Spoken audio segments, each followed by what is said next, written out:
Alright, ladies and gentlemen, welcome back to Truck Talks Racing. Back here for another race, the ARCA race. This is the first race of the season out of the three main series in NASCAR. And Truck Talks is here to cover it all here in Daytona. The trucks are going at it here on Friday night. This race should be a good one here in Daytona. We are always in for a good one. We're at Daytona. And let's take you through the starting lineup first to get started with the stream. Let's start from back to front here. Let's start 32nd, Josh Rayome. In 31st, Ray Ciccarelli.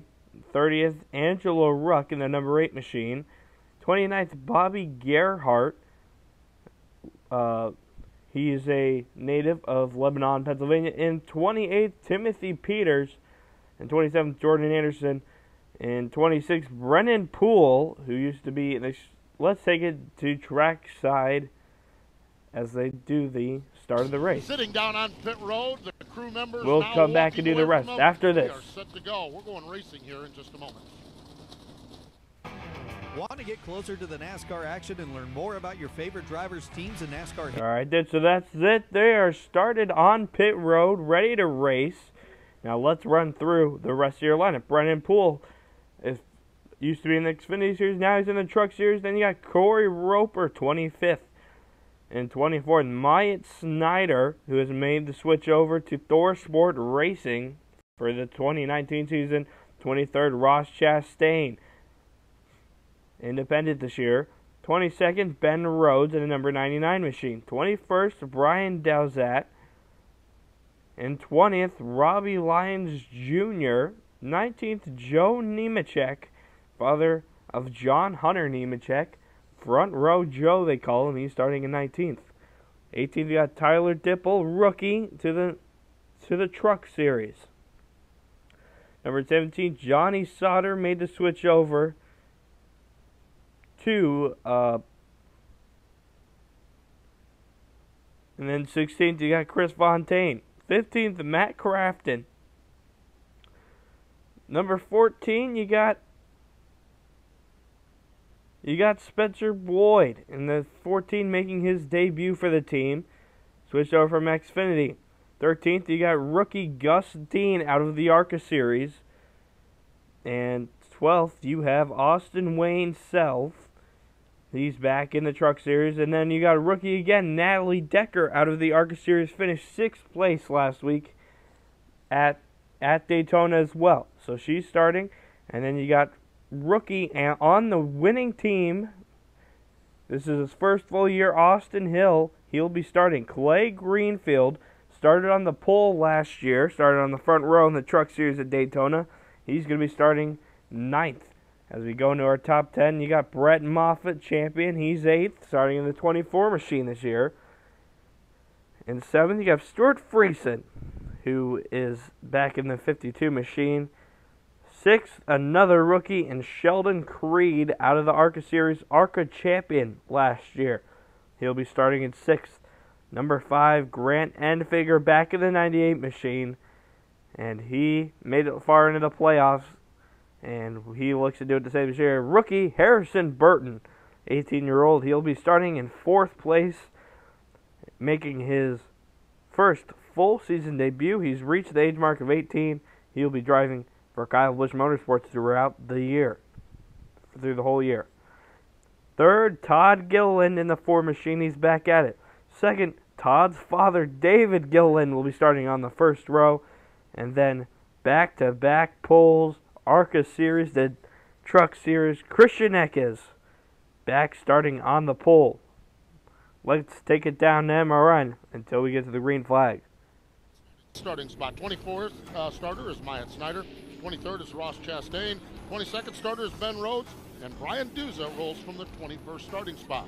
Robbie Lyons is your 20th starter tonight. 19th is Joe Nemechek, pride of Lakeland, Florida, just down I-4 on the other side of Orlando. Tyler Dipple will roll off in 18th tonight with Johnny Sauter in 17th. Your 16th starter is Chris Fontaine. It is Matt Crafton, your 15th starter. 14th is Spencer Boyd. Gus Dean will roll off in 13th. Austin Wayne Self will start in 12th. And your 11th starter tonight is Natalie Decker. Your top 10 starters led off here in the 10th spot by Austin Hill. Clay Greenfield, another great qualifying run here at Daytona. He qualified, will start in the 9th spot. Reigning champ Brett Moffitt will be the 8th place starter, while Stuart Friesen rolls. 6th starter is Sheldon Creed. 5th starter is Grant Enfinger. On 2 rows, starting in the 4th spot is Harrison Burton.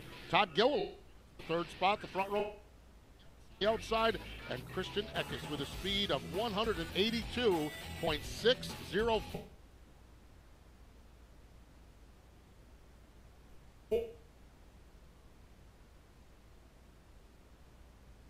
The opportunity to swing around this 2.5-mile Daytona International Speedway. And as always, covering the action high atop turn 2 is Barrie, Vermont's Dave Moody. Thank you, Mike Bagley. Good evening, everybody, from high atop turn 2 here at Daytona International Speedway. Let's give you the lay of the land at this west end of the racetrack. Plenty of banking, 31 degrees in all, to stand these trucks right up on their left side doors as they race 2, 3, and every once in a while, maybe even 4 wide through turns 1 and 2. As they exit off onto the Daytona Super Stretch, that banking drops away to just 5 degrees on the back straightaway. Things can get very tight in a hurry here at the exit of turn number 2. These trucks punch a big hole in the air, the size of a house. Closing rate is very high, makes for spectacular racing and some wild action during the course of the evening. We'll watch it all unfold from high atop the Sunoco Tower here in turn number 2. Now to the other end of the Daytona Super Stretch, and Kyle Rickey from Killingly, Connecticut. All right, thank you very much, Dave, and good evening, everyone. From a broadcast platform just to the inside of the Daytona Super Stretch, just as the trucks enter turn number 3. The Super Stretch is 3,000 feet in length, plenty of long for draft-in lanes to form up, come together, and fall apart. And it is going to be all of that jockeying for position that often leads to contact, multi-truck incidents that we have seen over the years here on the backside of the Daytona International Speedway. Hopefully everyone is in their line safe and sound by the time they climb the banking of turn number 3. That's where they'll race into the view of Carmel, Indiana's Dylan Welch. Thanks, Kyle. Hi, everyone. From atop the Sunoco sign just off turn number 4 here at Daytona. As the field climbs into that 31-degree banking of turn number 3, the intensity level jumps up a notch. There's plenty of racetrack from top to bottom, but how you use that space is where problems sometimes arise. We may be orderly around the bottom to start, but when it comes down to crunch time, all 3 lanes and sometimes 4 for the bravest of the brave will be up for grabs, and navigating your truck into and out of the holes that appear in the draft can be the difference between ending your race on the hook or pulling into victory lane. As they flatten onto the front stretch, they'll race back into the tri-oval and under the eyes of the men upstairs tonight, Mike Bagley and Steve Post. Yes, indeed. This front straightaway is 3,800 feet down through the tri-oval, and lots of excitement, lots of action. Tri-oval, 18 degrees of banking down here in front of the main grandstand. Let's take one final trip down pit road. This trip down pit road is parts, and we'll start with Winston Kelly. Well, Steve, you already mentioned the stages, another 20 laps and 60 laps to the end. When you look at Sunoco fuel mileage, it's somewhere in the low to mid 30s. We're hearing as low as about 32, as high as 35. So it's going to be very interesting to see if any of the teams decide to skip one of those stops at the stages. We've got plenty of tires to be able to do that. They're definitely going to have at least one stop there at the end, but they could stretch it on 2 stops. But I'm looking for them to come down pit road at the end of each stage and then try to come with the manufacturer partners or their teammates when they come down pit road somewhere midway in that last stage. How about what you're going to be looking for, Woody Kane? Let's talk tires, Winston. Goodyear Eagles, 4 sets for the race, 1 on the truck, 3 laying in the pit box. Drivers so far reporting not a whole lot of tire wear, at least not excessive tire wear, so they will feel comfortable late in the race if they need to take 2 tires for track position. Kim, what about you? What I'm going to be watching down here at the turn 4 end of pit road is how the trucks make their way off the banking onto pit road to the pit road speed of 55 miles per hour. Drivers have to be very careful not to lock their brakes and flat spot their tires, especially some of those rookies in the field. Now, once they make their way down to pit road into their boxes, we'll be looking for good, clean stops with minimal to no mistakes. We saw a lot of errors on pit lane last night in the duel on the Cup side. First race of the season for these truckers, so we'll see how long it takes for them to knock off the rust down here on pit road. That is Kim Kuhn. One more lap to go here at the Lagrenas. The main 3 NASCAR Series Championship season openers. The first NASCAR season opener is just 4 quarters away as we get set to go racing. This should be a good one. It always is a good one here in Truck Series as the young guns of our sport get ready to go on the track and prove what they have. And you have the father-son duo in 2 and 3. Do you think they'll be helping each other out? I don't know. They might not help each other out. They might go hard at each other, but we'll see. As they exit turn 2, they're getting ready to go. And it's weird seeing Harrison Burton in the number 18 safe flight. You're used to seeing Noah Gragson in there. He's, of course, to the Xfinity Series. So that's a new one. Yeah, but, you know, this should be a good race. I think we're going to have a good finish. Like you said, that they're running half of the Daytona 500 at 100 laps. So it's a 250-mile race here in Daytona. And they have the pit window, as I said, 30 to 35 laps. And I expect them to stop every stage.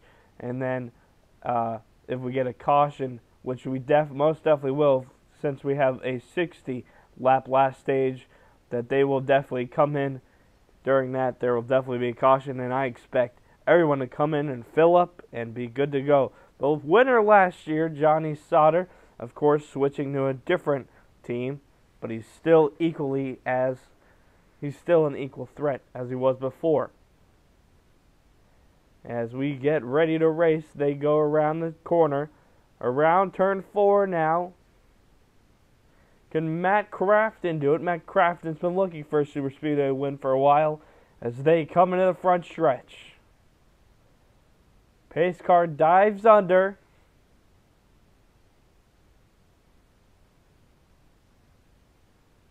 The pace truck dives under.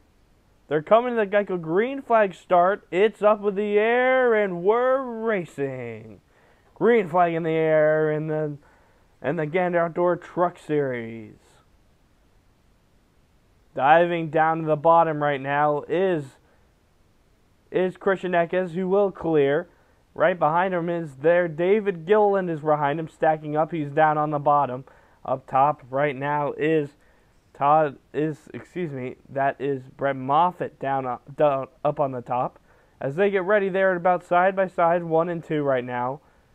First lap of the 250 race, you got some down on the yellow line. Christian Eckes looks a little disturbed. They are neck and neck right now. The top seems to have the advantage in the corner 3. Down below, Christian Eckes seems to be all right. He's got the edge. He's got his nose in the lead right now. As they come down the front stretch, he's locked up with Dave Gillen behind him as we go 1 lap through in this race. It is really a dead heat between Sheldon Creed, and Christian Eckes, 2 ARCA graduates. On the top is Creed, and on the bottom is Eckes as they go into the backstretch. And we already have a caution in number 28 car into the wall up top in the corner number 2. And have they called the caution? It doesn't look like they'll call it yet, but that might be bad. David Gillen bumping. He's going into Todd Gillen. They're losing out. They've slowed down, and there's trouble. Sparks everywhere. They're braking. There's something wrong with the David Gillen 17 machine. There's something wrong. He's falling. He's going into the pits. There was contact. He might have cut a tire. That's what it looks like. But, man, he was out there in second. And now he's got a tire, and he's in pit road. Stacked up the field behind him. Todd Gilland, another. 54, Natalie Decker with problems. She's coming in. We're still green flag with Sheldon Creed leading a single file pack right now. Only 2 laps in, and Natalie Decker smoking. Tire rubbing, tire down. And it's blowing the machine apart, and we are probably going to go yellow here, 3 laps in, and a lead pack in. Natalie Decker's on fire. Natalie Decker's on fire. We got a lead pack of the 4 drivers, Creed, Moffitt, Eckes, and Enfinger are leading a pack already separated from the main field. And Natalie Decker's on fire. They're pulling her out, and the caution finally comes out, ladies and gentlemen.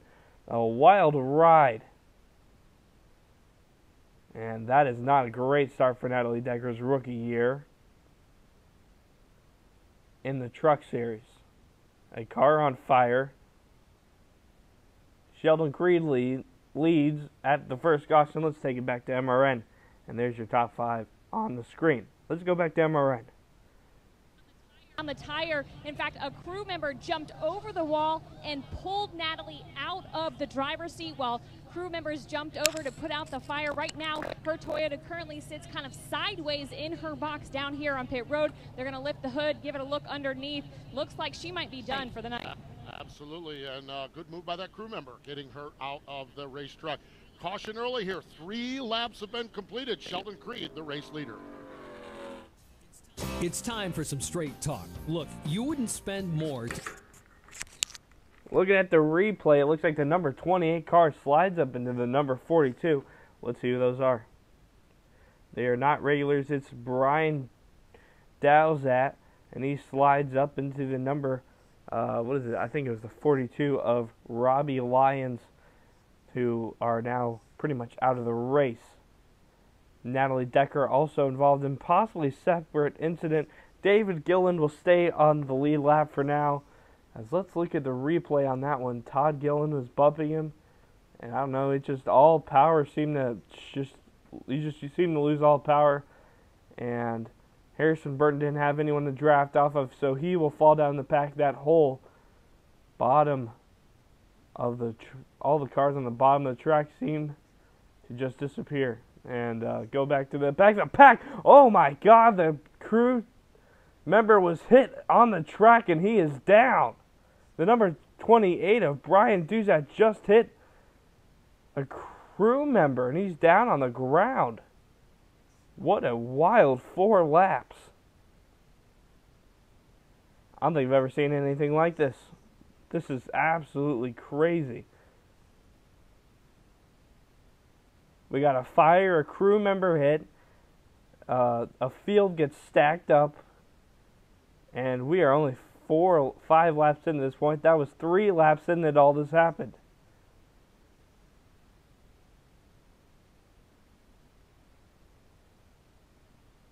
I'm honestly speechless. Let's go to MRN. The Motor Racing Network. Veteran drivers and rookie drivers. NASCAR Today Midday keeps you up to date with all your favorites each weekday. It's a dream come true. A lot of you know the path that I've gone down. There's a lot of opportunity with the package changes, you know, with the Chevrolet and the work they're putting in. And I know one thing's for sure, it's good to have my name on top of the Cup car. Don't miss any of the breaking NASCAR news with NASCAR Today Midday, only on the Motor Racing Network. The voice of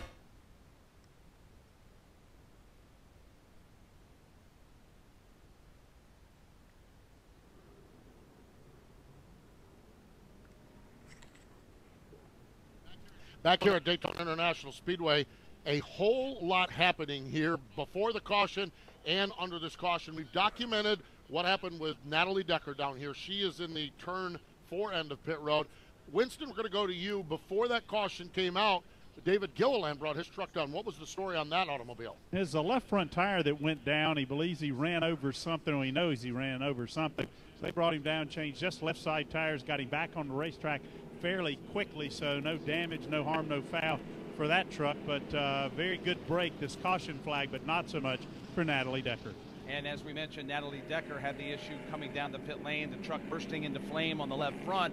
She was quickly pulled from that truck. She's fine. She's behind the wall in the crew's pit box. They are taking the truck, obviously, back to the Gander Outdoors Truck Series garage. But while all that was going on, Brian Doza was bringing the truck down the pit lane, and as he was entering his pit stall, one of the crew members ran across the front of the truck, clipped that crew member, did Brian Doza. Woody Kane, what is the status with that situation right now? It's Billy Rock, the jackman. He was up and talking to the safety officials. They've gingerly loaded him onto a stretcher and into the back of the ambulance. He was talking to the officials. As Doza came by, it just appeared that he couldn't stop. He went 4, 5, 6 pit boxes past his before the truck came to a rest. He's now climbed out of it. The wrecker is towing it behind the wall right now. But Billy Rock, the jackman, was the one who was struck by the truck.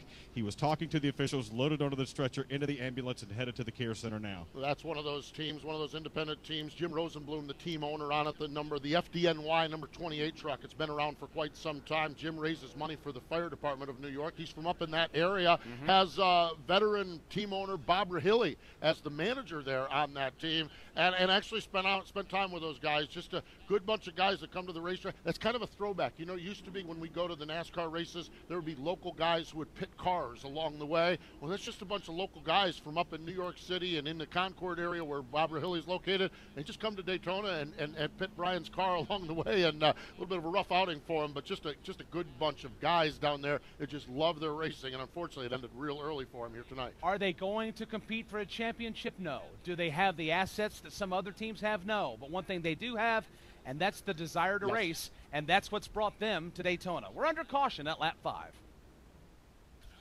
All right, welcome to F-150 Radio. Today, F-150 leadership. First up, Miranda. Ford F-150 is terrific. Now, let's get specific. Ah, a poet and she knows it. To your point, the high-strength, military-grade aluminum alloy F-150 has best-in-class horsepower. For campers and boats, for homecoming floats. F-150 has best-in-class payload. F-150 is packing what the competition is lacking. F-150 has best-in-class towing and torque. The wannabes are done. Stick 'em with a fork. Miranda, any other words about this incredibly capable truck? With words, I never get stuck. Just my luck. There once was a man from Fargo with a spectacular load of cargo. Where other trucks quivered, his F-150 delivered almost 2,000 miles to Key Largo. Nicely done. Oh, can't stop now. How about another one? No thanks. This is the Ford F-150. It doesn't just raise the bar, it is the bar. Best-in-class claims with properly configured vehicles. Class is full-size pickups under 8,500 pounds GVWR based on Ford segmentation. Tomorrow, the stars of the NASCAR Cup Series are back on track in Daytona. Final practice for the 61st Daytona 500 begins at noon Eastern Time, only on the Motor Racing Network. We continue to work the first caution flag of tonight's Next Era Energy Resources 250. We just described some of the challenges for Natalie Decker, Brian Doza, and one of his pit crew members, David Gilliland, who had to make a pit stop right before that caution flag came out. That will save him right there. That's a fortunate break for him, unfortunate for others. But what got lost in the shuffle is a lot of speedy dry has been applied to Daytona International Speedway. Safety crews are working on that. Jet blowers are out, and we should be going back under the green flag in just a few moments. So Sheldon Creed is your leader, with Brett Moffitt in second, Christian Eckes is third, Grant Enfinger, Austin Wayne Self the top 5. You got Austin Hill in 6th with Chris Fontaine in 7th. Clay Greenfield is 8th, Matt Crafton is 9th, and Todd Gilliland has gotten shuffled back to the 10th position. From Daytona International Speedway, this is the Motor Racing Network, the voice of NASCAR.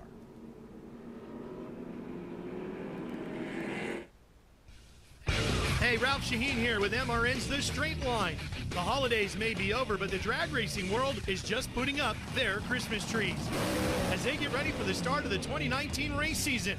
Join Doug Herbert and I every Thursday as we talk to the celebrities of the NHRA, and we'll take you in. We got cars spinning right now. The number 13 machine of Johnny Sauter in. He'll take Just Gas, and he already pulls away.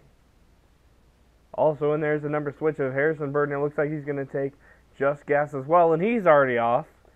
So it's just like Just Gas. Gas is all they're filling up on right now as they pull out back onto the racing surface to continue on an early strategy at play. Maybe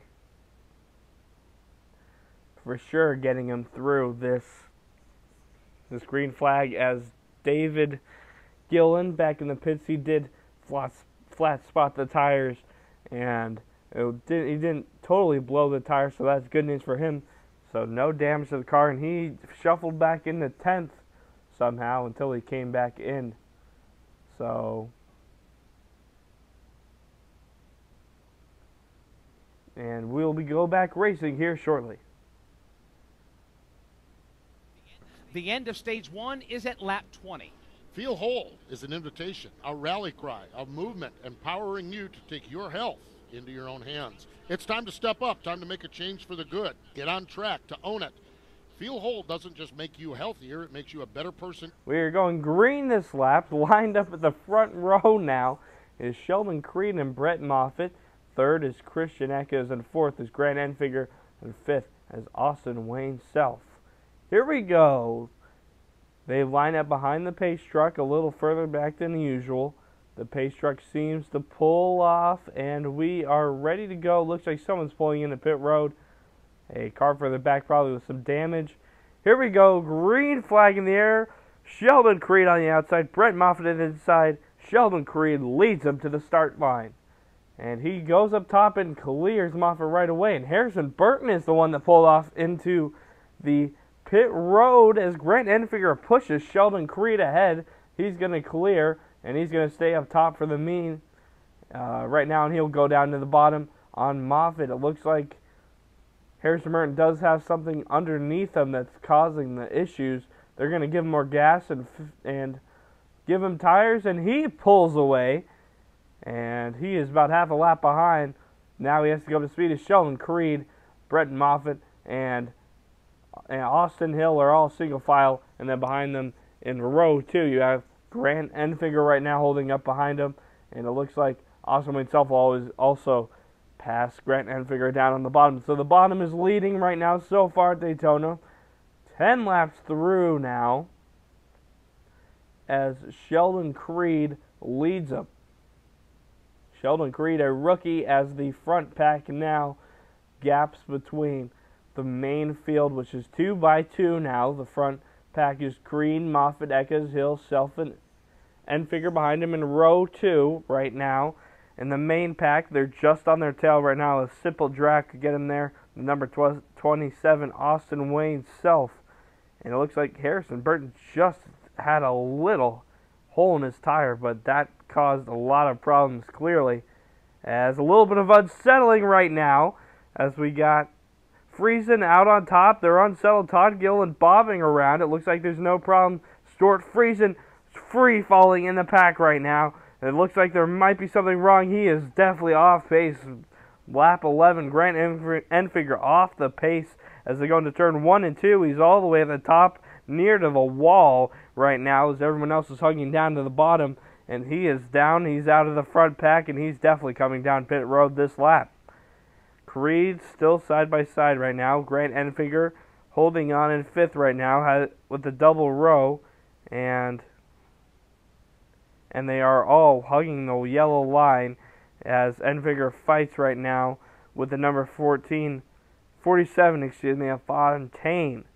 And then Menard in the Menard Chevy, the Menard Toyota, behind him would be Matt Crafton. As they go down to the line, 12th lap around,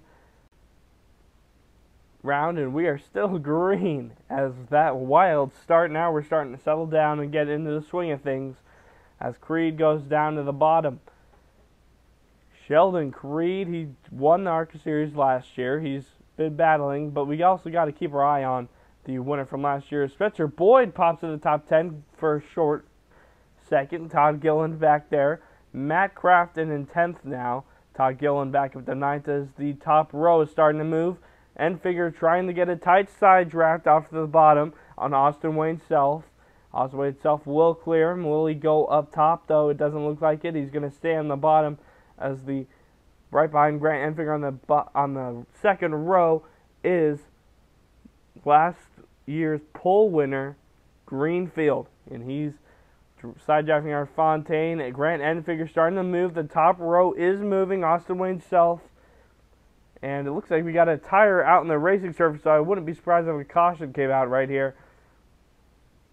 As the front 5 are just single file, nothing going on there. They're helping each other out.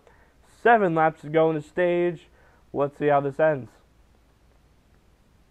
It's very unsettled. Greenfield bobbing. Clay Greenfield behind Grant Enfinger. They're bobbing back and forth. It looks like a little loose, and we could have a huge wreck. The big one hasn't started yet. That was the backpack, but we're always looking for the big one here at Daytona. Last year, was it even? It was the last lap or 2 years ago, it was the last lap where it happened. And Harrison Burton, I think he lost a tire. And I don't know what it is. He's got a huge dent in the front. He's about to get lapped right now. And they're coming fierce on him. He's definitely off the pace. Harrison Burton might be out of it here early. 12th lap, he's still going to race. But he's definitely going to lap down. He is in the lucky dog spot if they can keep green and not have anyone else go a lap down. So Harrison Burton about to get lapped as they go past, for the 14th time, they go past the green flag. And Grant Enfinger switches down to the bottom, leaving Clay Greenfield leading the top. So the top 6 cars are down on the bottom. It's being separated. He's also in the front pack now. The front pack is Creed, Moffitt, Eckes, Hill, Self, and Enfinger now. All the top speed right now from the leader is 194.48, so we are a lot faster than qualifying as Harrison Burton officially a lap down with 5 laps left in the stage. It looks like they're going to try and draft off of him. Myatt Snyder trying to get a little draft off of Harrison Burton. They're trying to use everything they can on the high row as they're falling further behind. And he is just free-falling. Stuart Friesen up to speed again. He is tagged onto the back of the top row. The leader speed last lap was 192. Harrison Burton 180. So that's about qualifying lap 12 miles per hour off the pace. That's a huge gap as we go with 5 to go here. Almost 4 to go as they go through turn 3 and 4. Grant Enfinger switches back to the top. Now they got a gap. The top might get momentum here. Clay Greenfield goes down to the bottom. He swerves a little bit, loose, able to save a good save as they go to the start-finish line. 4 to go. Austin Wayne Self trying to tag on with the front pack. Grant Enfinger not budging on the top. Todd Gilliland with the push up top.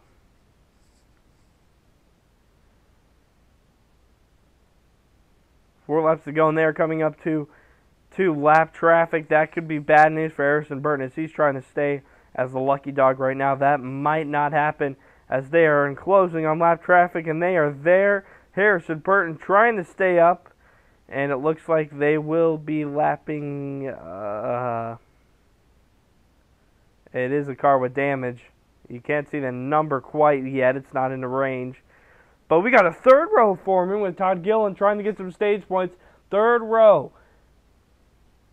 He's all the way hugging the corner. Behind him is his father, Dave Gilliland, with the push. And Joe Nemechek on the bottom. Lap traffic.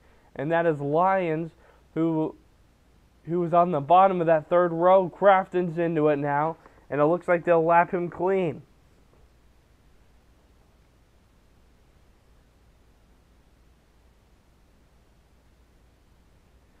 So Todd Gilliland is leading the top row, and he is kind of making some progress. Right now he's in 10th, so he's good for stage points as stands right now, but he is battling hard with Nemechek for him and Snyder. Myatt Snyder will switch up top, and he's not as fast as Todd Gilliland. Todd Gilliland looking to the outside. He is pushing right now, and they're stacking up on the top again. They're stacking up on top again, and it looks like they're going 3 wide. Stuart Friesen fast now. Myatt Snyder slowing the causes up top. He was not fast enough as Todd Gilliland somehow stays in 10th. Myatt Snyder looking in 9th. Todd Gilliland will now move back to 11th as Nemechek on the inside goes to 10 now. That's the battle for 10th. Todd Gilliland back to 10th down on the outside. He is pushing and shoving Myatt Snyder out on top. 2 laps to go, single file until the 10th spot as Todd Gilliland tries to look the outside of Myatt Snyder, trying to battle for stage points. He's in 10th right now. Last lap in stage 1. Myatt Snyder blocking. He is driving from the mirror on Todd Gilliland in the second row. He wants the stage points as there's a lap car on the bottom. They're all trying to swerve up top. The lap car is hugging the yellow line. It looks like they'll get through clean. Oh, man. Almost Fontaine. Almost knocks into him. No damage, though. It looks like we're going to go clean in the final lap as they go into turn 3 and 4. And your top 5 right now is Creed, Moffitt, Eckes, Hill, and Self. That is your top 5 right now. Final lap, they come in onto the outside now. Is Christian Eckes trying to get it past Brett Moffitt, Sheldon Creed, who will hold off for the stage points. And your top 10 is Creed, Hill, Eckes, Moffitt, Enfinger, Self, Greenfield, Snyder, Poole, and Todd Gilliland will get the stage points. Let's head over to MRN. Tested in the lab, proven on the field. Gatorade Thirst Quencher, the proven sports fuel.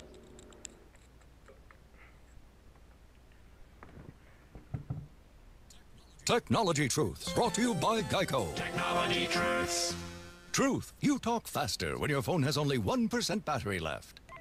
Hey, hon, what's up? Hey, sweetie, can you pick up kitty litter, fabric softener, the lemony fresh kind, and French vanilla non-dairy creamer on your way home from work? What? Truth, it's so easy to switch and save on car insurance at geico.com. Why are you talking like that? Gotta go. I'm taking Kevin to Taekwondo, and I only have a... Honey? Hello? Geico, 15 minutes could save you 15% or more.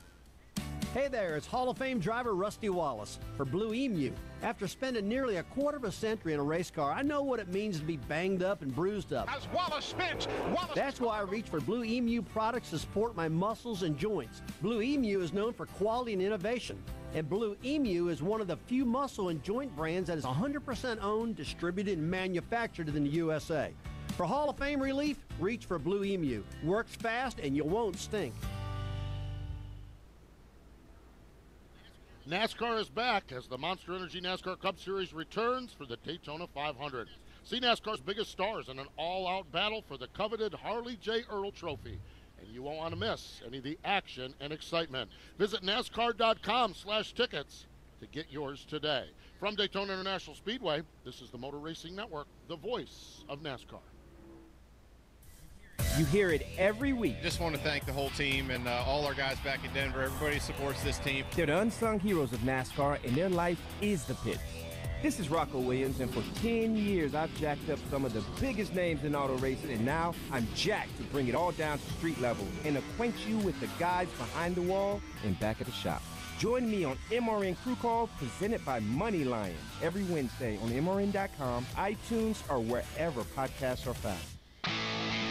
Winged Nation, your go-to for winged sprint car talk, news, and information. Find all the episodes of Winged Nation on your favorite podcast platforms. Steve Post, Ashley Strammy, and Aaron Evernham go in-depth with the race winners and personalities from dirt tracks all across America. Like Winged Nation on Facebook. Follow Winged Nation on Twitter. You'll get stories and information and live broadcasts of Winged Nation shows from some of the top dirt tracks in the nation. Winged Nation, your home for winged sprint cars.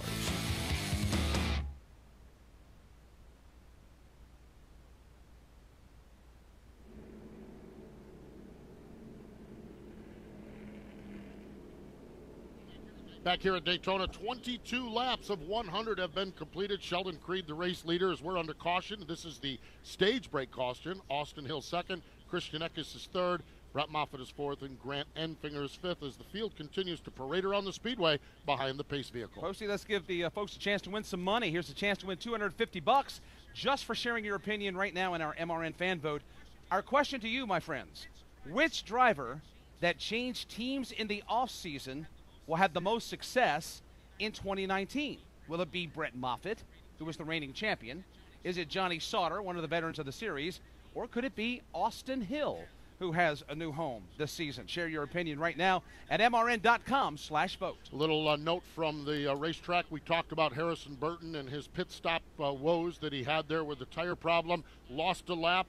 Good news for Harrison Burton. He is going to get the free pass. So when we go back to green flag racing action, Harrison Burton will be on the lead lap. We mentioned the top five. Let's go. Sixth is Austin Wayne Self. Seventh is Clay Greenfield. Myatt Snyder is eighth. Todd Gilliland is ninth. And Brennan Poole is in the 10th spot. So those drivers getting those stage points at the end of that first stage. I know it's so strange to talk about stage points. We're such a long way from Homestead and a long way from the playoffs, but a stage point here at Daytona, and this stage could be critical when we get down later in the season. Well, you know what? We've seen that come into play, Postman, even the regular season, trying to get into the playoffs. Some folks have to point their way in, and then when you get to the playoffs, you take every advantage of every point that is served up to you because you never know when you're going to need it. You never do know when you're going to need it. That is for sure. The pit road is now open. Green lights are on at the end of pit road, and the majority of the trucks are there as well. First truck's peeling off in front of Kim Kuhn. First one, Brett Moffitt. He's going to come to a stop in front of his crew.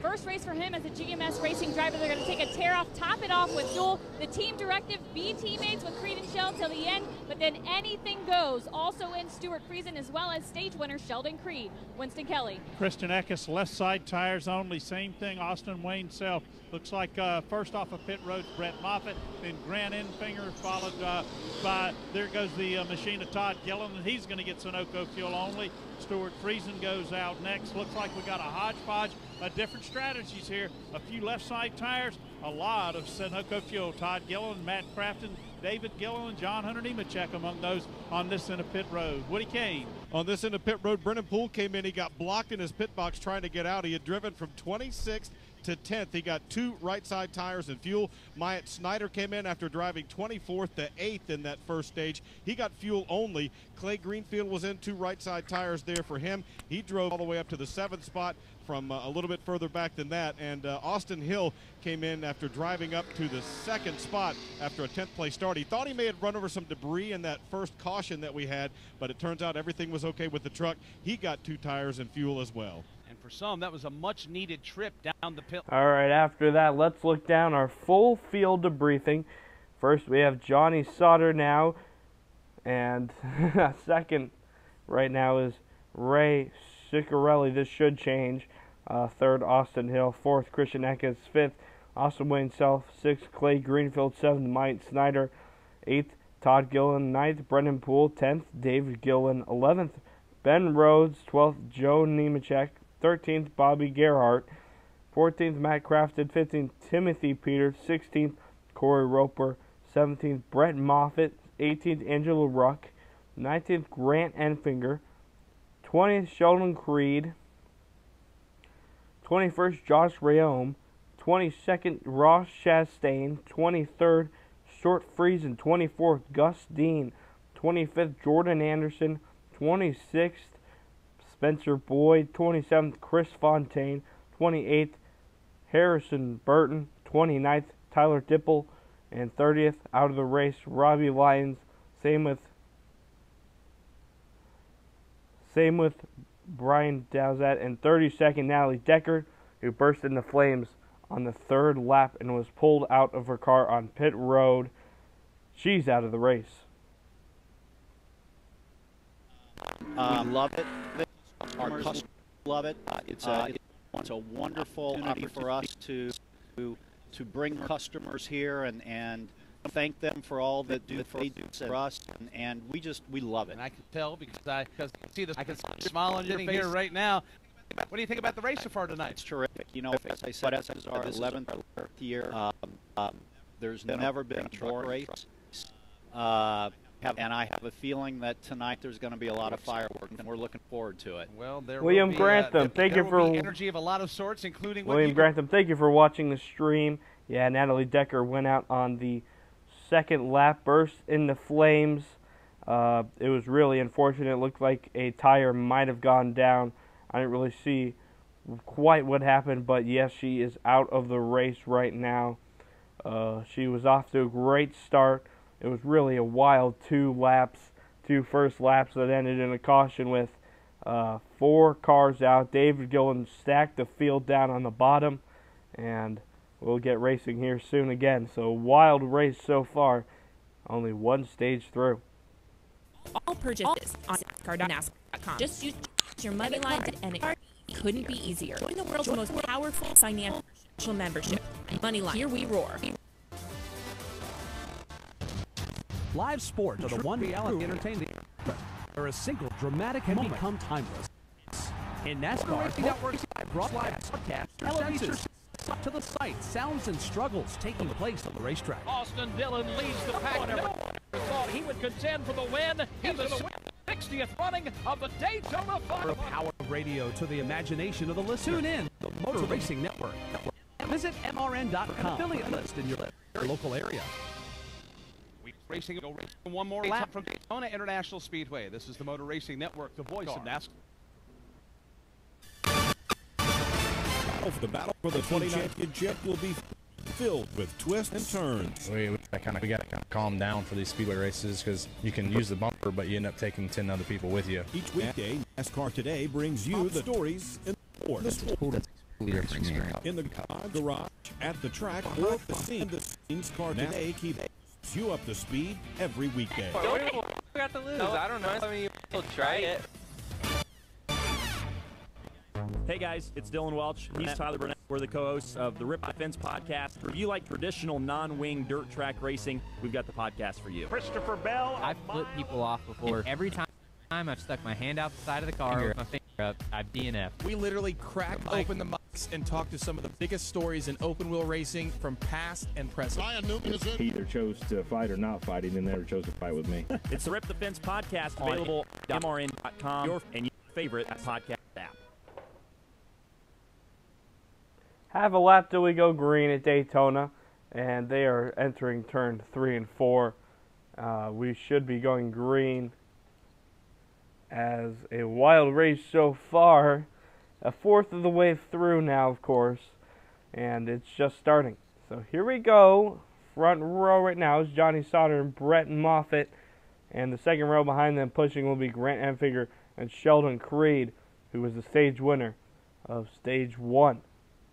Here we go as they put their hands on the gears. Looks like the caution truck is about to pull off. As they reach the Geico restart zone, green flag in the air. Johnny Sauter clears and got off to a great start. Enfinger behind him. It looks like having some trouble right now is Sheldon Creed, who's getting a huge push. And he is getting... it was Moffitt who had the bad start. He is now.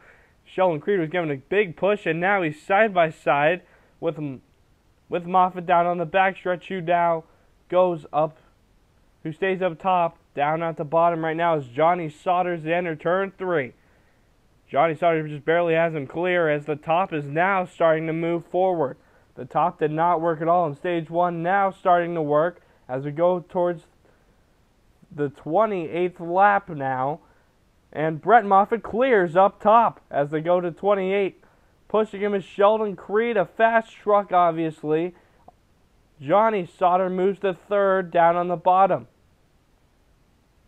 Though he's right next to Sheldon Creed, and he will get the advantage out of turn 2. It looks like he'll go down to the bottom quarter panel of Brett Moffitt, and Brett Moffitt will clear him once again. Sauter able to gain the lead for just a short second, but Brett Moffitt able to clear him again, being pushed by Sheldon Creed, who's just locked onto the back of that machine. And we got Fire Fontaine in it in turn 1 and 2. The number 40 machine, the number 2 machine, also in it. And those are busted up cars. It was a big ball of fire. It doesn't look too bad. They were all colliding, and they are out of the race. Fire suits are put out. They are all moving. And Ciccarelli is moving in the 49 truck, and he might be going back out. Yeah, he's going to try and get back out of the grass. Fontaine is in the dirt. He is very beaten up. And Ciccarelli is trying to go. And he's trying to get out of the grass and move. And Fontaine gave a little move. Tyler Dipple in the 02 machine is already climbing out. His night is over. In turn 1 and 2 this happened.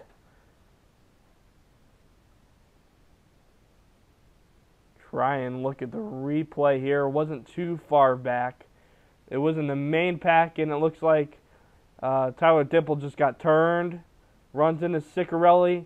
Corrects up the track into Fontaine, who had a heavy T-bone collision. And then it was right in the beginning of turn 1, and this went through all the way to about the middle of 2. This happened.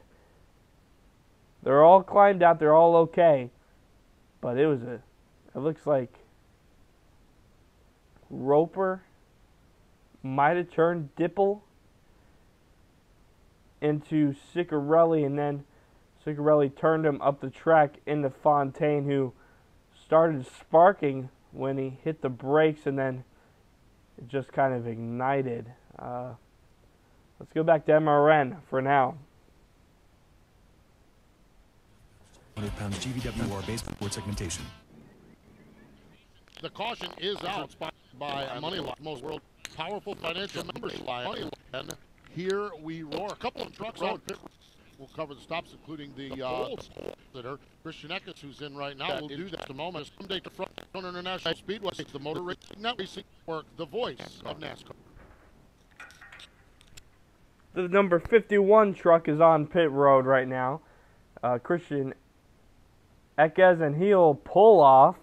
It looks like they just got gas on him to try and get him through. I don't know what the strategy is behind that, but let's see what happens. Fontaine officially climbs out of the truck. He'll end the night. So another incident involving, let's go through our top 10 now. First, Brett Moffitt. Second, Johnny Sauter. Third, Sheldon Creed. Fourth, Grant Enfinger. Fifth, Stuart Friesen.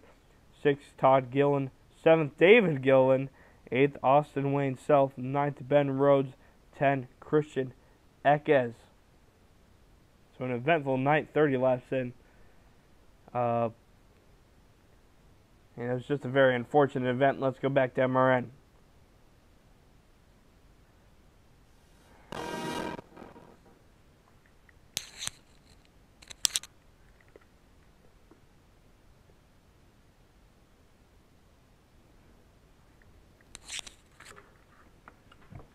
Nine laps of 100 completed here. Brett Moffitt is leader. Johnny Sauter, Sheldon Creed, Grant Enfinger, and Stuart Friesen. Field was looked to green by Christian Eck. We just mentioned before that break that he was on pit road. Winston, what was going on with that truck down there? Yeah, we got Christian did come down pit road, got left tires during the first caution flag. This time, right tires. But the pit board is out once again, so he's getting ready to come down pit, find out exactly what the problem is on his car, or if there is a problem. They didn't seem very concerned at all. Rudy Fugel calls the shot machine, and so they got time to change right side tires. So they're busy right now, but we'll get back to you if there is an issue on that truck. He was able to continue on. He just drove by, so we'll see. Stay tuned on that one. Yeah, that's a tough break there for that young man. Of course, full time. We're going to have a part-time effort with Kyle Busch Motorsports in 2019. A ride share. Obviously, Kyle will be in that truck. Matter of fact, Kyle will be in that truck next weekend when Gander Outdoors Truck Series heads off to the Atlanta Motor Speedway. Boy, I'll tell you what, once we get started here at Daytona, it's giddy-up time for all of these. And, you know, we have months of build-up for this race at Daytona, and then it's about 7 days or 6 days, and they're back at it again here. Well, and if you look at the 2019 schedule, which you can check out at MRN.com, the trucks race here tonight at Daytona.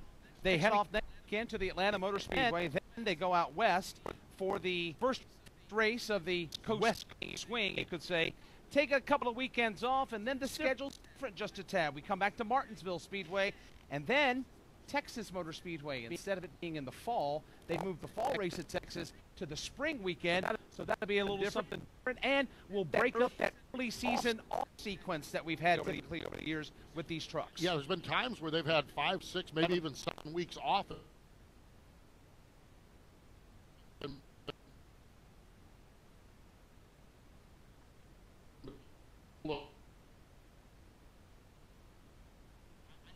I like it a lot better now. They can get a rhythm, a little bit of a rhythm, and yet not clubbing themselves every weekend, having a little bit of time off to keep the truck prepared and everything.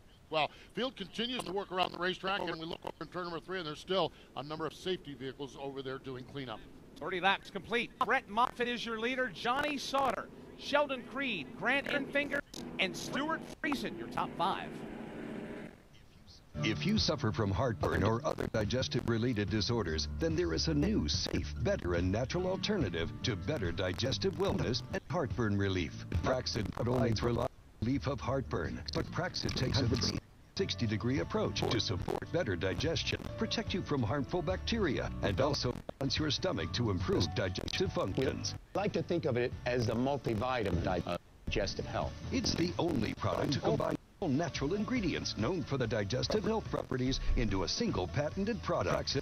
It also comes in easy-to-carry packs. Praxid relieves, restores, and maintains a healthy digestive system. Praxid is available here for only $39.95. Shipping and handling is free, and your money back is guaranteed. To take advantage of this special radio offer, call now 1-800-829-5688. That's 1-800-829-5688. Again, 1-800-829-5688.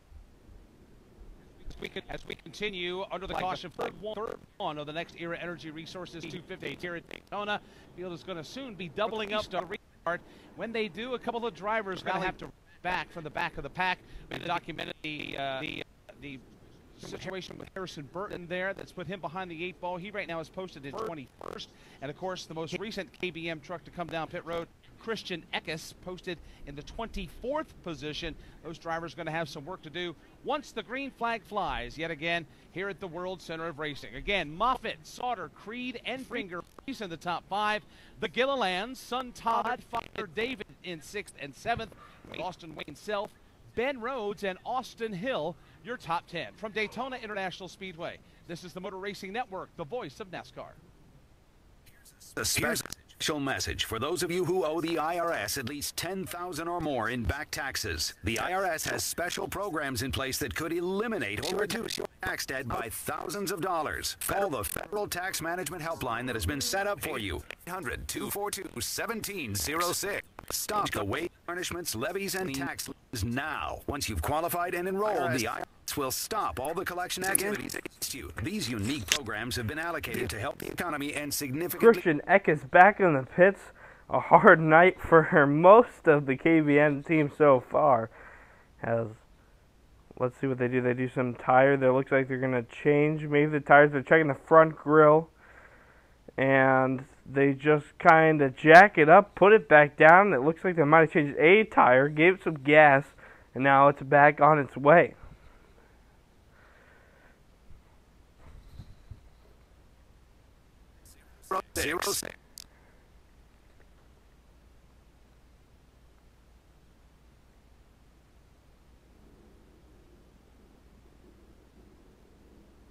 We are half a lap away from going back under the green flag for the next Energy Resources 250. Appreciate you spend time with us here on the Motor Racing Network. Tomorrow we're back at 2. The NASCAR Xfinity Series season opener, the NASCAR Racing Experience 300, and then we're back on Sunday for the Daytona 500.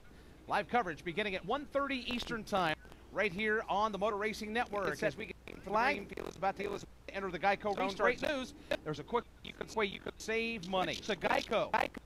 Go to geico.com, and in 15 minutes you could save 15% or more insurance. 32 laps have been completed. The field is set in side-by-side. The pace truck is in front of the field. They're on top of the pace truck, meaning we're getting ready to go back at it. All right, as we said, we're getting back at it as they go back to the front stretch.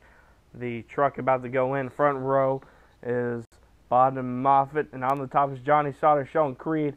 Back behind Moffitt, down on the bottom. He's been a pusher tonight, I'll tell you. A little too aggressive at times, but if he can control that, I think he'll be in a good spot. 7 laps to go, in this. Green flag, they passed the Geico side. Green flag in the air. Brett Moffitt side drafting on the bottom off of Sauter, able to clear him with a little help from Sheldon Creed. As they go into turn 1, up to the quarter panel now is Johnny Sauter down on the outside. Oh, Sheldon Creed almost turned Brett Moffitt there. He's getting a little aggressive, but he is pushing him ahead, clearing Johnny Sauter. Creed looks like a bee behind him, a buzzing bee. He is moving, and they are locking bumpers. As we go to turn 3 right now, Johnny Sauter trying to draft out the side, able to get even up with him. It looks like he might be able to get the lead out of this corner. Brett Moffitt will have a good exit off of turn 4, and Sauter does clear. Sauter clears as we go to the green flag. 6 to go as we keep going here. And Moffitt able to keep going to the bottom. He's able to clear him. Creed has just locked bumpers with him. As they tap, Moffitt gets a little loose. Taps with Sauter. Enfinger pushing Sauter on the top. As Sauter is able to make the pass right now and clear him. Enfinger, he's loosening up Sauter. He got a little bumpy back there and got a little loose. It looks like they're right. Sauter clear out in front of both of them. There's a little bit of a gap between them. As Sauter has a clear lead right now. Second is Enfinger now on top. Moffitt pits, following him Creed. So this is where the strategy's at play. Single file now, all the way back until about the 10th position maybe of the number 20 truck of Spencer Boyd. Down in 8th, he leads the top row right now as they are in the pits. Let's see what happens. It looks like it was a penalty. I don't know what the call was, but it was a penalty. And so they just go right through it. They are in trouble right now. It might have been for locking bumpers. That is my guess on that. As now Friesen leads the top row, which is totally, almost completely fallen apart. It looks like a couple trucks, including Spencer Boyd, will swing back up top. Mike Snyder on top. Leading the second row is Friesen. Behind him, David Gilliland. And yes, it was for locking bumpers. That was the penalty. And Creed getting a little antsy early. He causes a penalty for both trucks.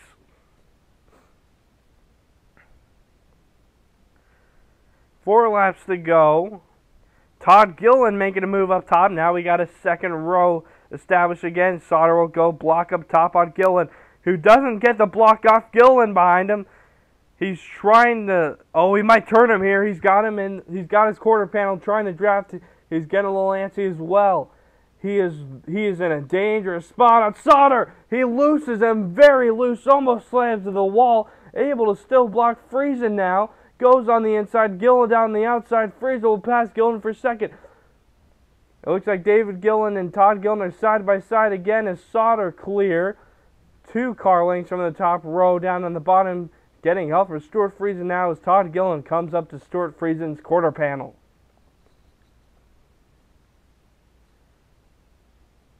And Sauter will go up top now trying to get Todd Gilliland. I think he's going to be wrecked this lap as Friesen trying to get loose of David Gilliland right now on the bottom. Trying not to bump draft. Sauter goes for a faulty block. Todd Gilliland able to capitalize on the top as they come towards the green checkered. Or sorry, no, 2 laps to go, excuse me. But Todd Gilliland has the lead now, neck and neck with Johnny Sauter.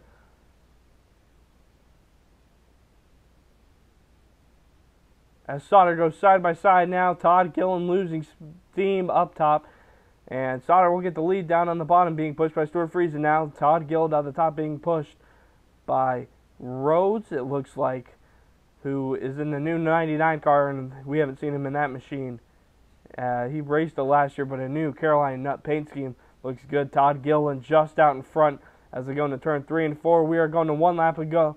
Oh, as Sauter clears, he's literally in the middle of both lanes. He is trying to block whatever. He's doing a lot of mirror racing right now. That's what you do at Daytona, but he's going for block racing. As Stuart Friesen able to go into second. Todd Gilliland moved to third, and Friesen looks like he's going to clear, but Todd Gilliland gains momentum as they go into the first and second quarter. Final lap of stage 2. Todd Gilliland pushes in front, almost clearing. Clearing Johnny Sauter, not yet though. Sauter gets loose down on the bottom, almost again.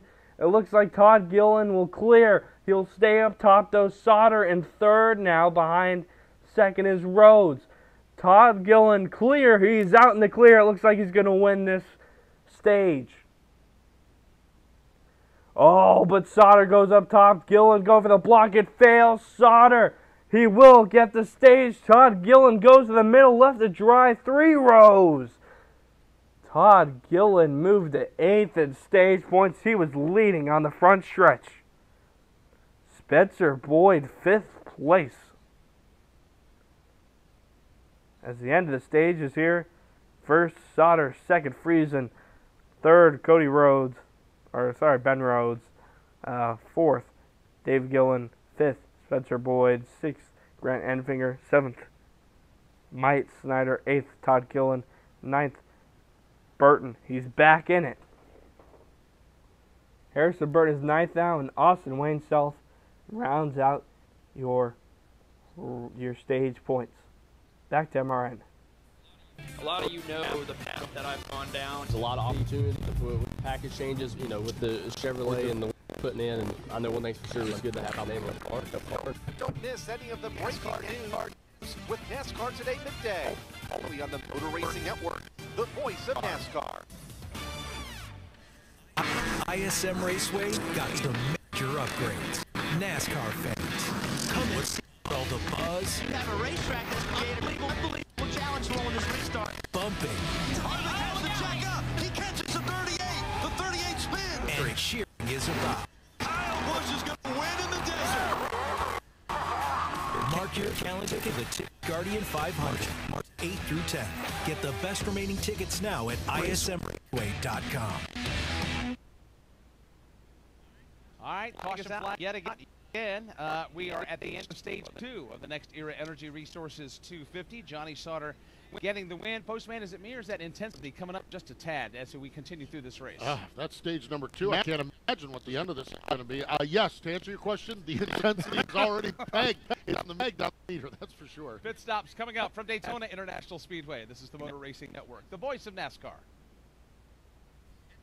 At Victory Junction, it's simple. We believe every child, no matter diagnosis or disability, deserves the chance to just be a kid. So we provide a medically safe environment where children who live in a world of hospital stays and doctor's visits are free to do everything from riding horses, ziplining, swimming, fishing, and bowling, all at no cost to the camper. The experience inspires confidence, builds self-esteem, and changes the life of every child who comes here. Help us change a child's life at victoryjunction.org. Hi, this is Mike Backley. Join me and the rest of the MRN crew every Tuesday night for NASCAR Live. We'll get you up to date with the latest news stories and ready for the upcoming race weekend. That's what it boils down to. You know, anything can happen in between, and we've seen it the last few years, kind of how crazy things can get. Hear exclusive interviews, expert analysis, and much more. Wheel that thing, brother, wheel it! That's why you never give up, guys. Never give up. It's NASCAR Live this Tuesday night at 7 Eastern on the Motor Racing Network.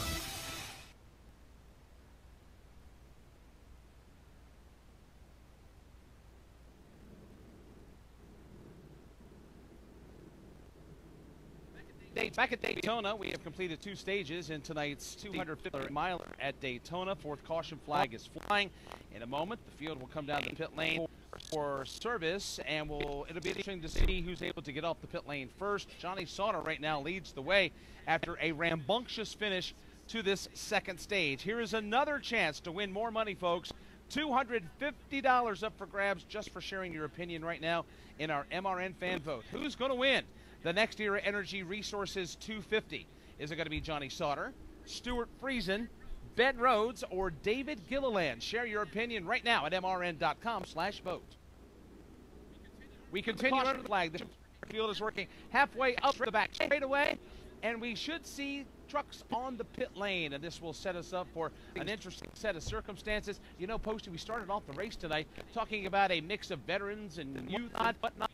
We have seen those paths cross tonight, but right now it seems like the race is in the hands of a couple of veterans in the form of Johnny Sauter and Stuart Friesen. Yeah, Johnny Sauter, Stuart Friesen up there at the front of the field. Ben Rhodes is 3rd. He's got experience, and David Gilliland, another veteran. So, yeah, it has been a bit of a crossroads. We see some youngsters up there racing as well, but right now the veterans are holding serve, if you will, at the front of the field, and Johnny Sauter, the race leader. Break there, and we had talked about Sheldon Creed and Brett Moffitt getting penalized and brought down pit road. That stage break has allowed them to catch up. They did not lose a lap, so that stage break has allowed them to catch up. The green lights are on at the end of pit road. That means pit road is open, and here they come. It looks like every single truck, with the exception of one, is making their way to pit road. The first ones peel off. Stuart Friesen peels off, and he's in front of Kim Kuhn. Stuart Friesen's in. The crew's going to go to the right side. It's going to be at least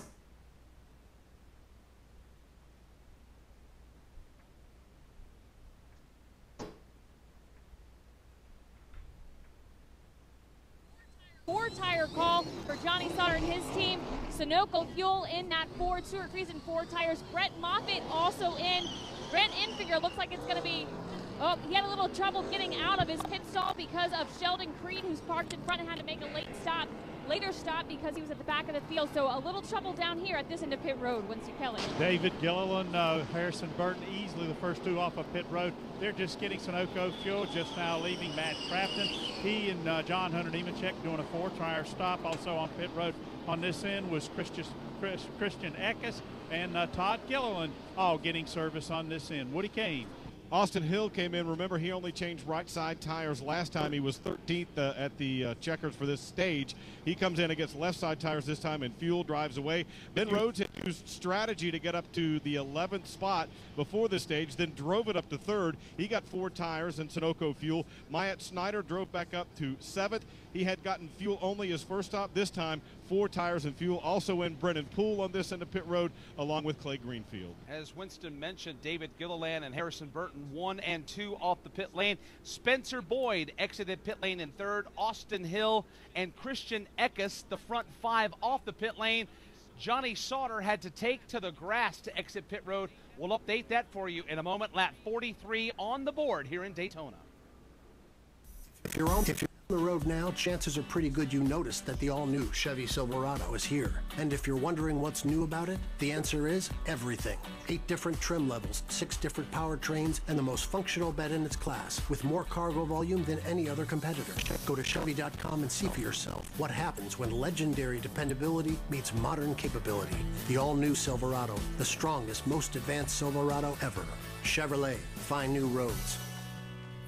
The 1993 Cup Series season had more than its fair share of twists and turns. Checkered flags waving. I look in my mirror, and here's Earnhardt right on my tail, and he goes down low to pass me. And I said, oh, no, you don't. As Wallace spins, Wallace's car goes on its nose. Here's stories that you've never heard before in the 10-part series called The 1993 Season, 25 years later. And Davey was behind me, and we came off the corner, and there's a guy standing in the middle of the racetrack. You can download it for free on iTunes and at MRN.com right now. One truck stayed on the racetrack. Josh Reum will lead lap number 44 here at Daytona. You mentioned David Gilliland, Harrison Burton, Austin Hill, Christian Eckes. They're the top 5. Todd Gilliland 6th, Austin Wayne Self 7th, Johnny Sauter 8th, Corey Roper in 9th, and Brennan Poole in 10th.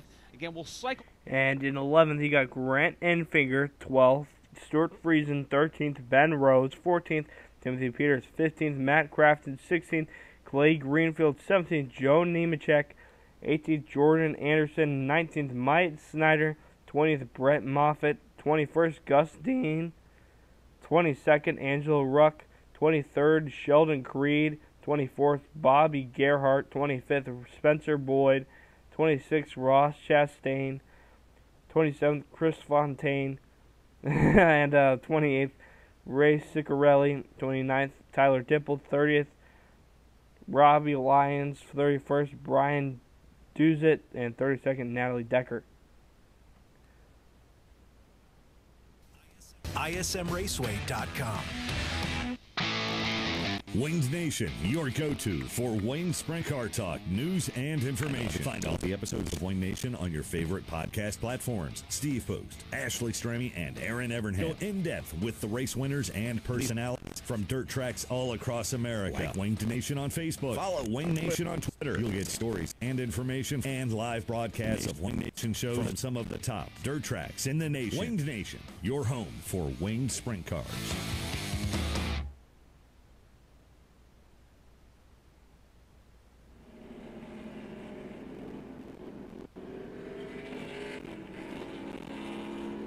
Wrapping up Moneyline caution number 4 here tonight at Daytona. David Gilliland has cycled through to the race lead. Harrison Burton, Austin Hill, Todd Gilliland, Austin Wayne Self, the top 5. There's a lot of youth in that front 5 postie led by a veteran in David Gilliland. But we said a moment ago, you know, Johnny Sauter came to pit road as the leader. Where's Johnny? Johnny is, where is Johnny? Okay, he's in the 6th spot. Okay, yeah, he included as they roll down pit road. We are going green this lap, ladies and gentlemen. You got the front row right now is David Gilliland in 1st, and 2nd, Harrison Burton, the 2 KBM cars. 3rd, Austin Hill, 4th, Todd Gilliland. So all KBM cars are now in the top 4 after having trouble early. They're back on top as KBM usually is. Half a lap till green. See what we have here. Well, if you're curious, an MRN fan vote asking who would win the race, 50% of you said Johnny Sauter will take the checkered flag, and if he does that tonight, back-to-back in winning at Daytona. Yes, indeed, and nothing wrong with that. And that would be his 4th win here at Daytona. Sauter certainly knows his way around the high bank zone. He's really, really good here, and it would not shock anybody. See him, and teamed up with Duke and Rhonda Thorson with Thor Sports. Good. I mean, that's just good stuff. Good equipment. Not shocking anybody to score the win tonight. Johnny said it's like going back 3 years with GMS. They go through turn 3 and 4, about to go green. Your front row, second row, dominated by KBM cars. KBM trucks, excuse me. As they're on the front stretch, the pace truck enters the infield. On the top, David Gillen will lead him. Down on the bottom, Harrison Burton. And green flag is out. And we are racing. It looks like Todd Gillen and Dave Gillen will make up the front row now as Dave Gillen clears. Harrison Burton dies on the inside. Todd Gillen down on the outside now. They're about neck and neck going into the back stretch as Dave Gillen has a slight edge on his son Todd. Todd down on the second row now, and he will just edge out in front of his father into turn 3. They're about dead even as David Gillen gets the advantage into entry. Behind him right now, Harrison Burton trying to push David, but he's just not fast enough to push Dave Gillen. Todd Gillen down the outside now. He will lead this lap. Maybe Dave will edge out. David Gillen leads lap 48. And the first lap of this green flag as they head into the bottom of the track in turn 1 and 2. Dave Gillen goes to the bottom. Todd Gillen out on top. They're about a dead heat right now still. Todd getting pushed by Johnny Sauter right now, stage winner, who started this stage at 6th. Fastest truck out there right now. They are still, it's a dead heat. And we got a third row forming with Matt Crafton leading it. Right behind him right now, Brett Moffitt. It looks like Stuart Friesen up near the top will go to it. And it looks like also Johnny Sauter leading. Todd Gillen has decided he's still got room. He's out ahead of him. He's still neck and neck with David. It looks like Johnny Sauter will go back to the second row. We do have a third row forming at the end. Todd Gillen goes to the block, misses the block again. Johnny Sauter passes him. And the third row is making an effort to try and steal the lead with Johnny Sauter leading it. Stuart Friesen second. Grant Enfinger, Matt Kraft, and a lot of experience up there. And this could be big.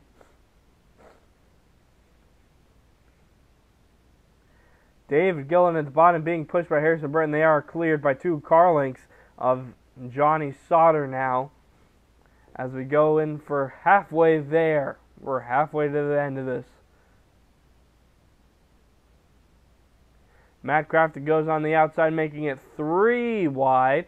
He is being pushed by Moffitt, and it looks like Friesen will also try and get up there and stay in it, and they are losing. They're being left to dry right now. All they have right now is side drafting, as it looks like Johnny Sauter is getting pushed, locked by Grant Enfinger now in the second row. They're locking bumpers. And Roper is in 6th. He isn't even sponsored. And he's in 6th. That's what Daytona is all about. You got a truck, heavy underdog. He's in 6th. Austin Wayne Self, he's being left to dry. Everyone's trying to avoid him. Todd Gillen bumps to the Grant Enfinger. Behind him, Spencer Boyd gets tapped as well. No wrecks yet. Todd Gillen will go on the inside right in front of Spencer Boyd. And we are racing. It looks like Austin Wayne Self just left out to dry. Todd Gillen trying to clear him. Gets stuck behind him. Almost turns Grant Enfinger. Goes under almost. Almost gets turned by Spencer Boyd. 51 laps in as Sauter is being pinned to the top by Austin Wayne Self. It looks like there's a 3 wide down deep in the pack now. And Sauter is not even in the top 10 now. He's in 11th. Right in front of him is Spencer Boyd, who goes and makes a middle row by himself. I don't know if that's a smart move, but he's going to try it.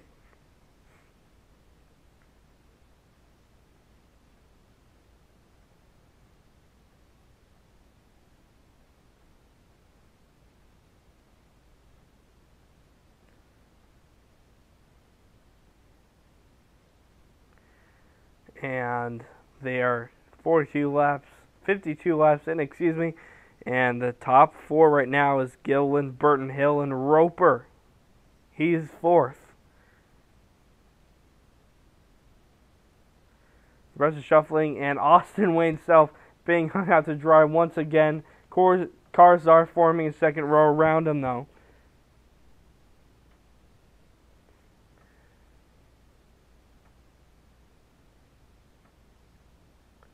And it is a one single file race right now. Some cars are transferring up top, but they aren't making any ground at all as Moffitt just gave a huge shove into the back of, and it looks like Sheldon Creed will be leading the top right now. Let's go to MRN. Way because they're back side by side about the 5th spot and racing here in the final stage of this. We're at lap number 53 of 47 laps to go. Kelly's strategy as far as pit stop. What do you expect, or what do you think see as the rest of this race unfold? I think the pit window is going to open up anywhere around number 6 or 68, or maybe a little bit past. They decided to split it halfway, and on lap 43, they're going to come in somewhere around number 70, 72. They can go as far as 75. So I think we're going to see somewhere between lap number 68 and lap number 75. Oh! Trouble! Jordan Anderson the outside wall and a big crash. 4, 5, and 4 trucks as they all toward the trio. Jordan and Anderson got him the outside wall off the exit at 4, crashing the entire back half of the field. As they all slide. So possibly the big one at Daytona. Wow, a lot of the field is stuck in it. This is big. Wow. It looks like some are going by. Grant Enfinger definitely involved. Looks like Sauter possibly a victim as well. Sheldon Creed in it. Christian Eckes in it. Eckes, he has a lot of trouble. Flattened tires. Sauter stalled out. Austin Wayne Self also stalled out in the grass. And Jordan Anderson, he's done. He is torn apart. Christian Eckes, we would say he was out, I would say. Myatt Snyder, also in trouble, still moving, blown tire. The front is torn to shreds. He might be able to keep going. Definitely not a threat, though, as the big one might have happened. Grant Enfinger looks like he's all right. Not a lot of damage. They're just doing a little work. Stuart Friesen always also in it. Doesn't go in the pits the first lap. He's still in the backstretch. Is minor damage, and they're looking underneath Brett Moffitt's car as Austin Wayne Self just looks like he's going to head into the pits. Damage on the back. I think they could bend that out, and he'll be all right to go. Mike Snyder torn to shreds. Jordan Anderson stalled out. Sauter done. Jordan Anderson done, and Austin Wayne Self possibly done. I haven't seen if he's gotten back out onto the track or not. And Sauter is moving, so he did make it into the pits. He pulled back out. He's into the pits, but probably most likely effectively done in this race. When he died tragically, his family and friends around NASCAR made sure that dream came true. Victory Junction is a camp that provides life-changing experiences to children dealing with illnesses and disabilities, all at no to the camper. Help us serve more children by visiting victoryjunction.org. Sunday, racing's biggest battle in the Great American Race. Live coverage of the 61st 500 begins 1:30 Eastern only on the Motor Racing Network. We continue under the money line collection here at Daytona. Big one triggered when Anderson takes a head-on shot into the safer barrier. Good news is he has gotten out of the truck, had to sit down on the racetrack and collect himself there for just a moment. But he's walking to the ambulance. He is headed to the care center, and we will get thoughts from Jordan Anderson coming up after that hellacious hit that has triggered a multi-truck crash here at Daytona. Safety crews are working in the tri-oval. They are tending to some damaged race trucks. There are damaged on the pit lane. And don't forget, the damaged vehicle policy gives you 6 minutes to get your truck right. If you got it behind the wall, the garage is filling up quickly. We will reset the leaderboard for you, and those involved crash when we come back. From Daytona International Speedway, this is the Motor Racing Network, the NASCAR. Join us. We travel through the life of NASCAR's motor driver, Dale Earnhardt Jr. Dale Earnhardt Jr. Daytona International Speedway, leading the pack. From growing up under the Earnhardt name to Super Speedway wins to River, we dive into everything. Junior. He's Rain Man for NASCAR history. You know, we weren't the typical family that got to sit down to dinner together. Tune in to Junior's Journey, available on iTunes for download only on the Motor Racing Network. You hear it every week. Just want to thank the whole team and all our guys back in Denver. Everybody supports this team. They're the unsung heroes of NASCAR. And their life is the pit. This is Rocco Williams, and for 10 years I've jacked up some of the biggest names. Now I'm jacking it all down to street level and acquaint you with the guys behind the wall and back at the shop. Join me on MRN, presented by Money Lion, every Wednesday on MRN.com, iTunes, or wherever podcasts are found.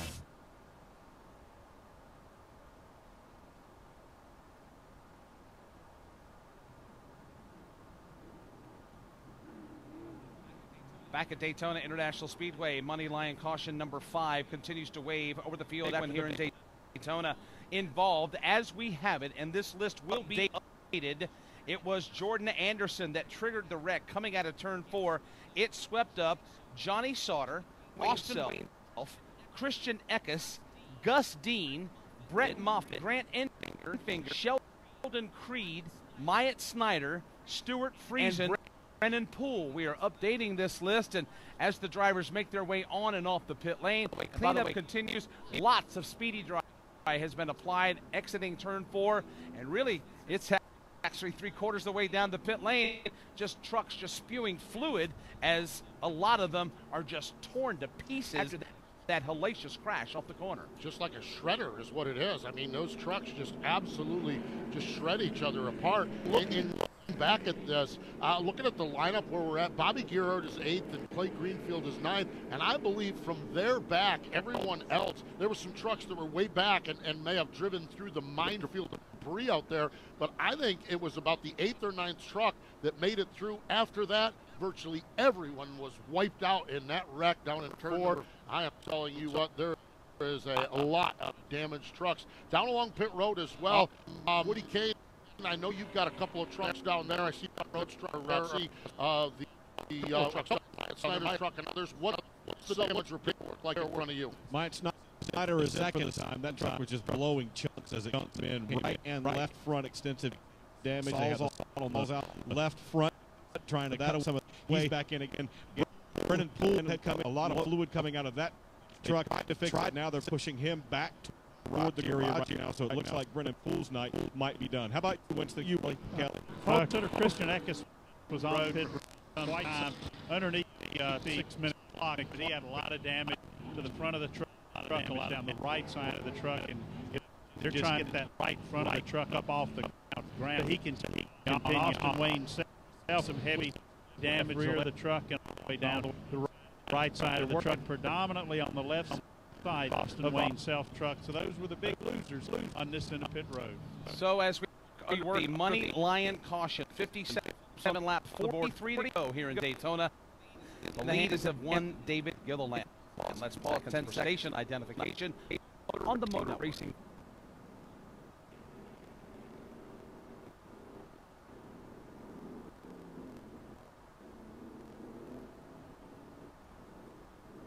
Back at Daytona International Speedway, Motor Racing, the Gander Outdoors Truck Series season opening. Next Energy Resource 250 Bagley alongside Steve Moody and Dave turns 1 and 2. It's at the end to the back straightaway. Dylan Welch 3 and 4. Pit and garage coverage tonight coming to you from Winston Kelly, Woody Kane, and Kim Coon. Just tuning in, and we have had the 10 trucks collected massive coming and then turned at 4, and it is resulting in trucks having to go to the garage, some drivers having to go to the center, shuffling of the lead involved in the action. If you are just joining us, Sheldon Creed, Jordan Anderson, Gus Dean, Johnny Austin Wayne Self, Brett Moffitt, Snyder, Brendan Poole, Christian X, Stuart Friesen, and Grant Enfinger all collect in this accident 2 laps ago. Yeah, Jordan Anderson, one of the drivers, when he got out, he was favoring maybe his shoulder, his arm, maybe his rib. When you mentioned the shoulder, he had shoulder surgery during the offseason. So, if not, maybe an issue for Jordan Anderson. He has come to the care center in the middle field here at Daytona International Speedway. But still, lost a lot of trucks along pit road. Let's go back up to number 4. Dylan, what's the cleanup operation look like there? Well, really, in front of me, it's all clear. Everybody kind of slid down towards the entry to pit road, so there is some speedy dry being laid down on the apron off the racetrack. The racetrack, from my vantage point, looks relatively clear for the moment, so they do still have a little bit of maybe cleaning up to do right at pit entry, which is being tended to right now. But the racetrack off of 4 and all the way, back up to towards the start-finish line is pretty clear right now. Yeah, that pit entry is a spot of concern, and there are some trucks down there. When that crash happened, I want to put on one thing, because we're looking at the strategy going forward, and just as he was describing where we might be at with pit strategy, that crash broke out down there. Winston, we're at lap number 58, so 42 laps to go. Tell us what that means as far as strategy goes, and what we might see as the rest of this race unfolds. Well, with about a 34 lap win, and we're closing in as they cross the finish line, 1 lap to go. I wouldn't be surprised when they get going. We see some guys that are outside of the top 10 come down pit road, top it off with Sunoco fuel, so then they can spend as little time on pit road when they do have to top it off, or if we have another caution flag. Do look for the guys that are up front, that they're going to stay out on track, don't want to give up that track position, so they're not quite within the window of being able to down and go the rest of the way. That window opens up somewhere around maybe as much as lap 66, 67, but to be safe, lap around 68 to be able to go the rest of the way. So right now, with 59 on the board, 41 to go, we have 16 trucks that are on the lead lap. David Gilliland, Harrison Burton is second, Austin Hill third, Corey Roper is fourth, and Angela Roosh is fifth.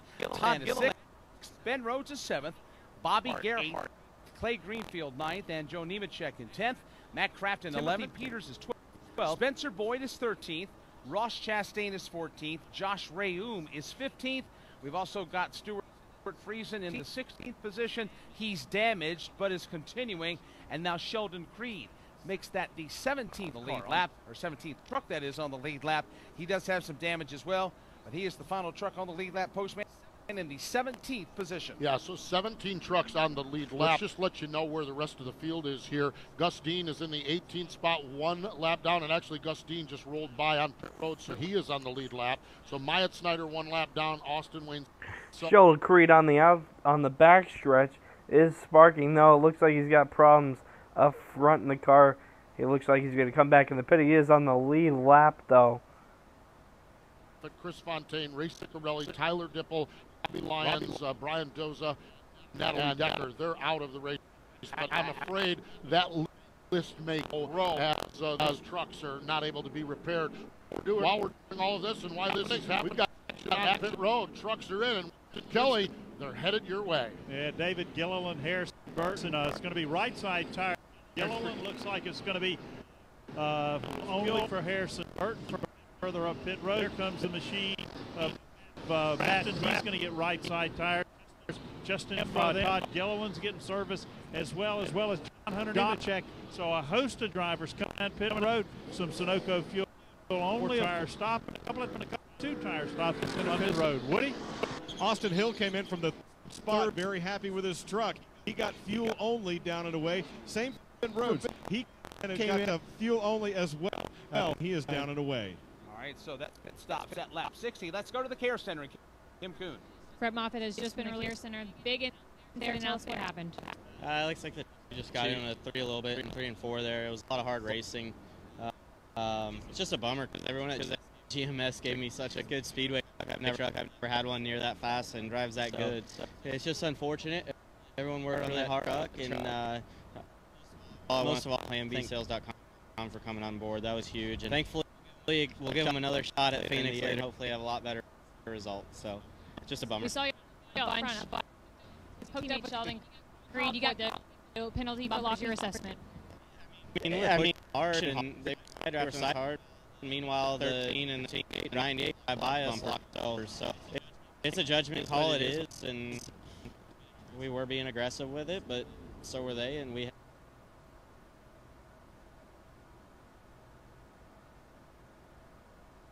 Emu. Blue Emu's family of products supports healthy muscles and joints. Blue Emu is owned and manufactured here in America.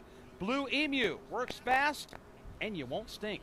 Brett Moffitt with him earlier, and I think he told us in his interview he's never finished a race here at Daytona. Had some high today, but the streak continues, unfortunately. He's the reigning champ of the tour, and he's what we're going to do now when we roll off to Atlanta next as he gets himself out of this hole. But among many drivers who are back care center. All right, so the field is shuffled. The track caution lights are out. We've had all those pit stops, and I'm not sure what's happening. They're going to go at least another lap. I'm the one to go lap. So go back to green flag racing action. Angela Rudon as the race leader. Josh Hume second. Harrison Burton third. Austin Hill fourth. Ben Rhodes fifth. Sheldon Creed sixth. Corey Roper seventh. Gilliland eighth. Clay Green ninth. And Matt Crafton 10th. Yeah, you talk about a shuffling of the field. I mean, yeah, this is going to be interesting to see as they lined up double file behind the pace car off his car, turn number 2. Yeah, we're going to get ready to stack it up for a restart. Anderson has been cleared from the infield care center. We will get an update from Kim Kuhn with him in a moment, but we are stacking up for the restart. The green flag will come back out at lap 62, which will give us 38 laps to go in tonight. And Postman, with that crash that we had a few moments ago, it took out a lot of heavy hitters and a lot of big names. We could have an upset winner tonight here in Daytona when all things are said and done. Well, had upset winners before. As a matter of fact, Angela Roosh is leading the race.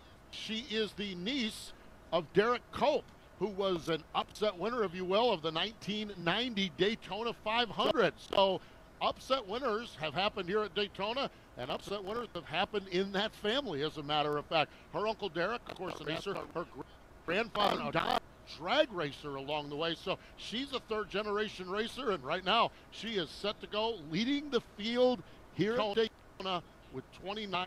So you heard Angela Ruck leading the field. Here next to her is Josh Rayom. Pushing Angela Ruck is Roper. As it looks like Harrison Burton and David Gillen are going back in. Green flag about to go up in the air as they go into the pits following the pace car. Angela Roosh leading at Daytona. Austin Hill on the outside, Roper in the inside, and a bad start for Roosh as Austin Hill and being pushed by Rhodes go into the front now. Matt Crafton in fourth.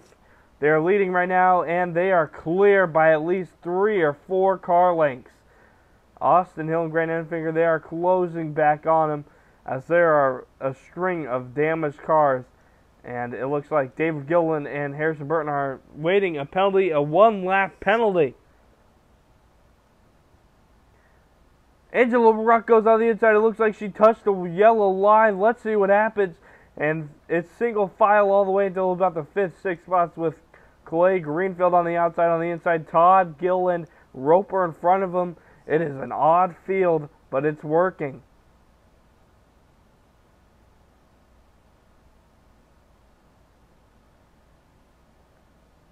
Whoa, we got fire under Ekes.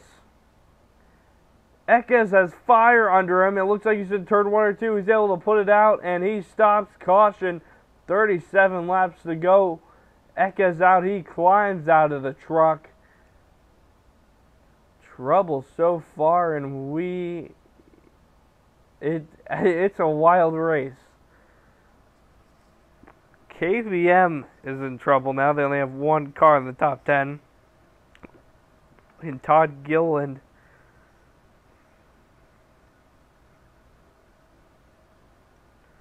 And Johnny Sauter will go into the garage area now, so he probably done for the night. 37 to go.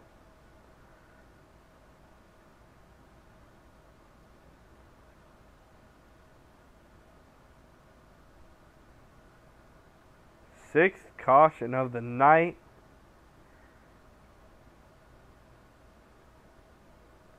Spencer Boyd will be put in the top 10 after that. So your top five are Hill, Rhodes, Roosh, Roper, and Todd Gillen rounding up the top 5. And Greenfield 6th. 7th, Matt Crafton. 8th, Joe Nemechek. 9th, Gus Dean. 10th, Spencer Boyd. 11th, Stuart Friesen. 12th, Josh Rayome. 13th, Ross Chastain. 14th, Timothy Peters. 15th, Bobby Gerhardt. 16th, Sheldon Creed, who is as good as done here in this race, I think. The rest are damaged. So you got 16 cars on the lead lap. 15 of those are mostly undamaged, except for Stuart Friesen in 11th with minor damage, but he's still going strong in this race after that wild wreck that took out a lot of the field. About a majority of the field out. You're up to speed every week. Ready to go. I mean, rules are changing quite a bit. We're all ready to mousetrap out first. New rules and new places are all a part of the start of the lineup for 2019. I'm excited about racing Mustang. In the garage, at the track, behind the scenes, every weekday NASCAR bring you the latest as we then close the green flag. Are you ready? To help children about their serious medical conditions so they can just hit. Support Victory Junction, which is the dream of the late race driver Adam Petty. Build a camp where children concentrate on fun and laughter, illness or disability. At Victory Junction, kids enjoy ziplining, horseback riding, fishing, all in a medically safe and at no cost. The camps. What do you say? Let's do this. Learn more at victoryjunction.org.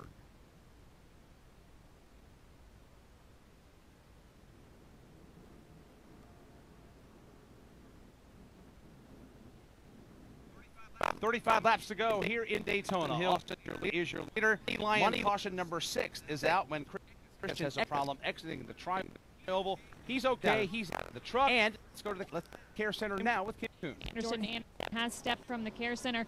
Jordan, most important, when you got out of your truck, we saw you grab your mid section. Are you okay? And then what happened? Yeah, I'm all good. These cars or these trucks, job keeping us safe. That's probably the hardest of it. I mean, I've been racing and had some hard hits, but that was a really hard one, and it just knocked the breath out of me. Belts and Hans and helmets, they did their job. It took me a second to catch my breath there, but I hate it. Just hate it. We just really rode the race and positioned ourselves in there for a while, for a few laps. And I heard his second had kind of gotten back going, was going to try and jump up there. We bottomed out real hard there in the center of 3 and 4 on FS play just then. And just a couple of things just went wrong. Bottomed out, lost some momentum. Crew got a really good run. Didn't time it right. So I just you know, my own team, I know this stuff. I know how hard these guys struggle these trucks, and I just hate a lot of trucks torn up. I hate that for us. That's our only super speedway truck. We got to see what we can salvage that and try and get a Talladega. Hard hit for Jordan Anderson. Thankfully, he's okay. Jordan Anderson out there center. Good news is he is right, and Kim covering all of that action down there. So she's been busy down there. That is sure. We are 30. Has been dropped all the way. It's like about 50% of what's on the beach down there.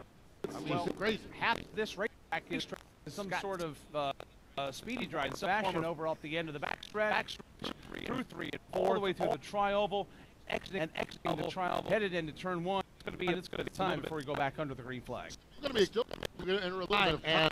And this makes it real interesting. Kelly, a little bit of time. What do you expect here as we're getting closer and closer to that?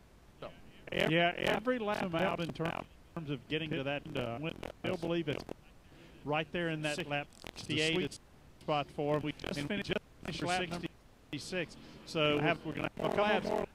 I expect the majority of them down pit road and at least top it off with fuel. On the off chance that we go the rest of the way, any more caution flags, they would be able to go the way on Sunoco fuel. So doing work out on the racetrack, a lot being done here through the tri.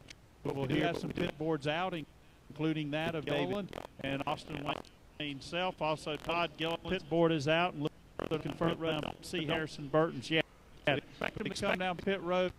So we should have a few pit stops here, and this might be able to get him through to the end if we have more cautions, like I said. So this is a long stage already. It was a 40-lap stage. Sorry, 60-lap stage. We're already almost halfway through, and most of those have been on a yellow flag.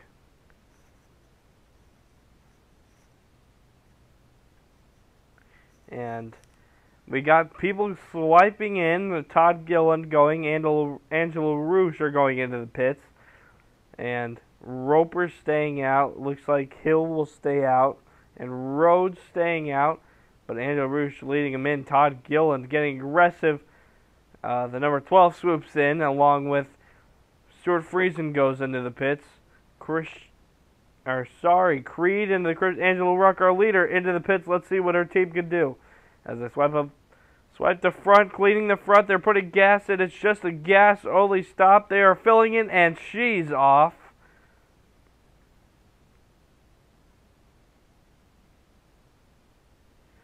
Todd Gillen will pass. Stuart Friesen will pass. And they'll change the leads as they spin through the speedy dry on the surface.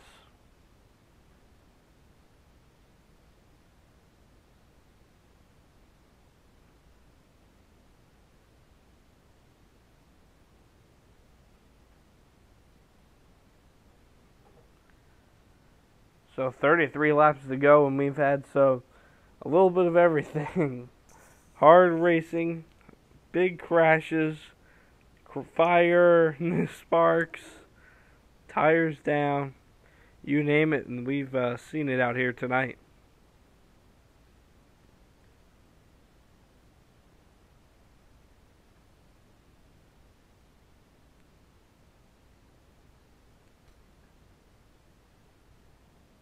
Get a lot louder. Kane. The season is revving at 10. MRN's two biggest loudspeakers are back. Rick Potter, Joey Meyer, and I view the ring's latest results and headlines every Monday. MRN Out Loud. Crank it up. MondayMRN.com, iTunes, or where podcasts are heard.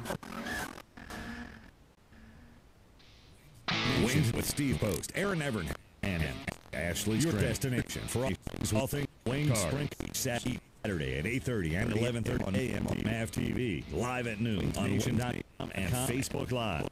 Join us for conversations with drivers and personalities that make up the greatest dirt racing on earth. Winged Nation Preview Podcast each day previews the upcoming weekend. Winged Nation, Wayne Sprint Car Talk, covering dirt tracks all across America.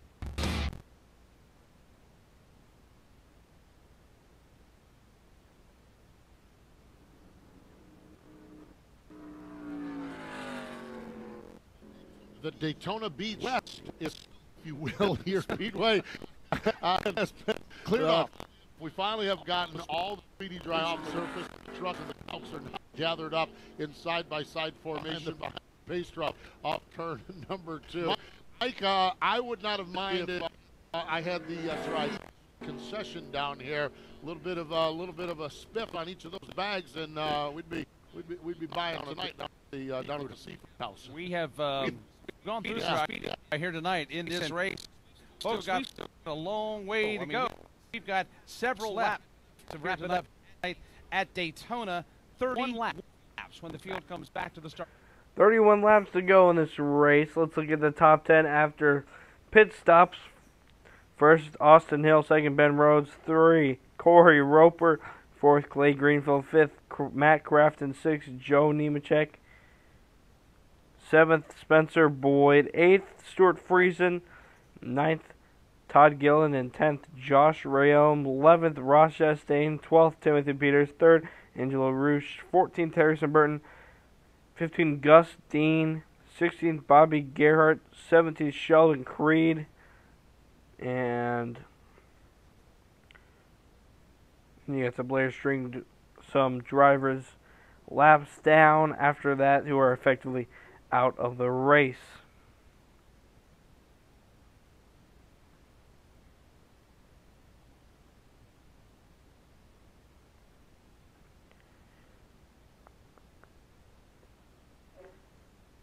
So we are green flag again. Hill leads him over. He'll go down on the inside. He is on the inside right now. On the top right now is Rhodes. Ben Rhodes has been in this situation before. Let's see what he can do. The young driver on the outside is a dead heat down in the back stretch. Cody Roper behind him. Cody Roper, is he pushing? He is pushing. Matt Crafton behind him. He got a veteran behind him. Matt Crafton almost went over the yellow line. And looks like they're bumping and banging up front between Austin Hill and Ben Rhodes as they come back to the green flag. Sorry, the green flag is the 30 lap to go mark. They are going through speedy dry. There's a load of dust in the back. Cody Rhodes getting a little antsy. Matt Crafton behind him. Austin Hill points out ahead. Corey Roper is showing a lot of speed right now. Clay Greenfield right behind him. He's pushing Rhodes right now, who's gotten ahead of Austin Hill. He's not able to clear him, but he's all the way a quarter panel ahead right now, as the bottom seems to do great in the entries of the corners and fall off down onto the exit. That's what's happening right now, side by side, coming back to 29 to go. And it looks like Austin Hill will lead. Corey Roper side drafting off of Greenfield, trying to give everything he's got. He's got to settle down. There's a lot left in this race. 29 lap sets. That's more than 2 stages. Or sorry, that's more than a stage and a half now. As Austin Hill had him clear for a second, and he still does. It looks like, is he trying to block? It doesn't look like he'll block. Corey Roper slows down. He's not helping at all. Crafton gives him a huge push as he catches back up with Hill, who has the freedom of choice. Where does he want to go? He'll stay bottom so far, and he'll go up top now to block Rhodes. Roper goes into second now. Hill completely in the middle of both lanes. He doesn't know which place to go, as Corey Roper and Rhodes are in a dead heat right now, going into turn 1. Corey Roper is staying on the inside. Crafton back there to push him. Greenfield up top pushing Rhodes. Crafton's a better choice, I think, here. Let's see what happens. But Hill with a huge lead for Daytona right now. He blocks bottom. Corey Roper making a push on the bottom. He slides bottom, knifes it down there. He's safe in the lead right now. Still a sizable lead, probably 2 car lengths in front of Roper right now. 27 to go. He goes top now, trying to block Rhodes. Rhodes has a car length now on Roper. Is he going to go bottom? He looks like he's going to go bottom, but no. He's got more speed than Hill. Goes to the outside, makes the pass up top in the entry of turn 1. Though Hill fights back, he's able to get the lead back on the exit. But he will not be able to keep it, as we have a new leader in Ben Rhodes. They are still neck and neck, though. Not much giving. 26 about left as they go into turn 3 and 4. Roper not doing a great job pushing right now. Crafton not either. But Rhodes hasn't been able to make the pass yet. Corey Roper almost locking bumpers with Crafton as we have 26 to go now. And it looks like Rhodes will lead that lap.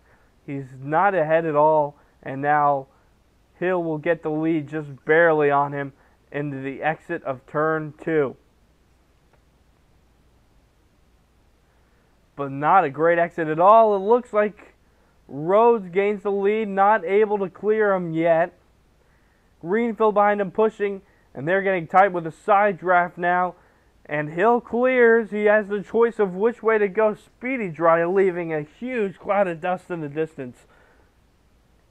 He's got a 2 car length lead, it looks like, on Roper, and Rhodes are virtually in a dead heat coming towards the start line. And here they come, passing at 25 to go. And Hill has him cleared. He's got him cleared. He's in the middle of the lanes. He doesn't know which place to go. He doesn't have to go anywhere yet. He's not forced into a decision. Crafton on the bottom. I'd say that's your safer bet right now, as Crafton making a big run on Roper, and he'll give him a huge bump. Continuing bumping him, almost spins Roper as he's going to turn 3 and 4. Rhodes makes a push on the outside there, back even. Roper behind him, Greenfield behind Rhodes. Roper is behind Hill, and it looks like Hill will lead that lap, I think. He just edged him out. Roper looking to the inside. He looked like he was going to make a move on him. He looked like he was going to make it 3 wide. Couldn't pull it off, and Hill will block him. And he will push Roper with a very fast car right now, sitting in 4th. And it looks like Rhodes edges out in front going into turn 3 and 4, but Hill has a good entrance again, the bottom line. Pushing now, and it looks like he might get a clear on Rhodes going out of this turn. He does. Roper spins. It looks like he's collected into the inside wall. Lights on everywhere. Roper spins out in the front stretch. Inside wall near the pits. Corey Roper out. He is stalled out on the side. Smoke everywhere. It's totaled. It's just the front though. The back's all right. Definitely salvageable race truck, but he is out of this one. Back to MRN. Hey, we've got so many things. We've got the truck race. We've got qualifying for the STP 500 immediately after the truck race. We've got a fan event that night for the fans. We've got some cup drivers. It's going to be a great weekend. Then obviously 500 on the 24th. Well, glad to see Sunday weekend along the way that you have up there. The STP 500, of course, the STP had a iconic name and a historic race. That partnership has really been really neat to see all of historical great things of NASCAR come together along the way. Absolutely. I think when you say STP and Martinsville, they just go together. Yeah, it's a perfect relationship. They do a great job. We're so pleased to have with us as a primary sponsor, and we just look forward to the spring race. You know, Daytona kicks our year off. Once Daytona hits, then everybody starts thinking racing. So we're looking forward to March. It's not that far off, 30-some days. So you know, almost there. Can folks get part of the fun? Yeah, give us a call at 877-RACETIX, RACETIX, or go online at speedway.com. What do we have to do to get you back out here? Well, it wouldn't take much. Did you hear iRacing though? Did I hear you're in the iRacing game? Yeah. I'm having a good time with it. So it looks like Corey Roper off the exit of turn 4, tried the draft off of Rhodes, and he was also trying to push, gets a little loose, and then just taps Rhodes and spins out right into the wall, slides down into the wall, hard lick, but he climbs out. Which it has to be repaired. These teams of the Gander Outdoor Speed Series will be there, along with the start of the Monty NASCAR Cup Series, TBS 500 race weekend coming up, and can hear it right here on the Motor Racing Network as well.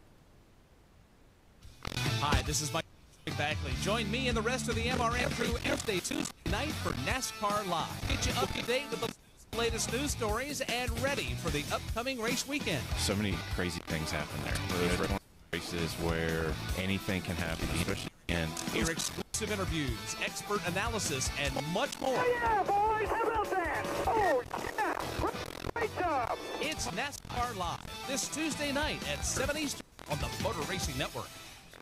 Join him as we travel through the life of NASCAR's most popular driver, Dale Earnhardt Jr. Dale Earnhardt Jr. comes back to the Daytona International Speedway, leading the pack. I won races that I never thought I'd win. Growing up under the Earnhardt name, to super speedways, to Whiskey River, we do everything Dale Jr. He's brain mask for NASCAR history. You know, we weren't the typical family that got to sit down to dinner together. Tune in to Journey's Journey, available on iTunes for download on the Motor Racing Network.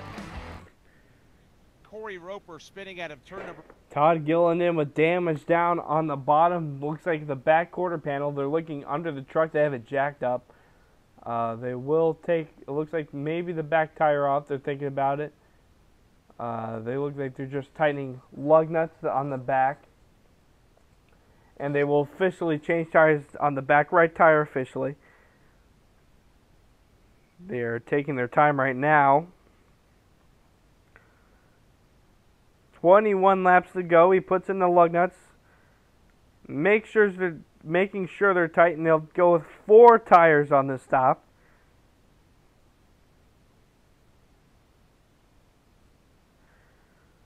So 4 tires. Looks like they're not going to give any gas, and Todd Gillen's still sitting there. They're making sure stuff's tight on that back. Those back 2 tires, they might be having a little trouble. They tightened him twice, and he's off. It's a straight line presented by O'Reilly Auto Parts every Thursday on MRN.com, iTunes, or wherever podcasts are heard. Live sports are the one true entertainment, where a cinematic moment can become timeless. In NASCAR, Motor Racing broadcast elevates your senses to the sounds and struggles placed on the racetrack. Dillon leads the pack. No one is for the win. He's going to win this running of the Daytona 500. Power radio to the imagination of the listener. And tune in to the Motor Racing Network. Visit MRN.com for an list in your local area.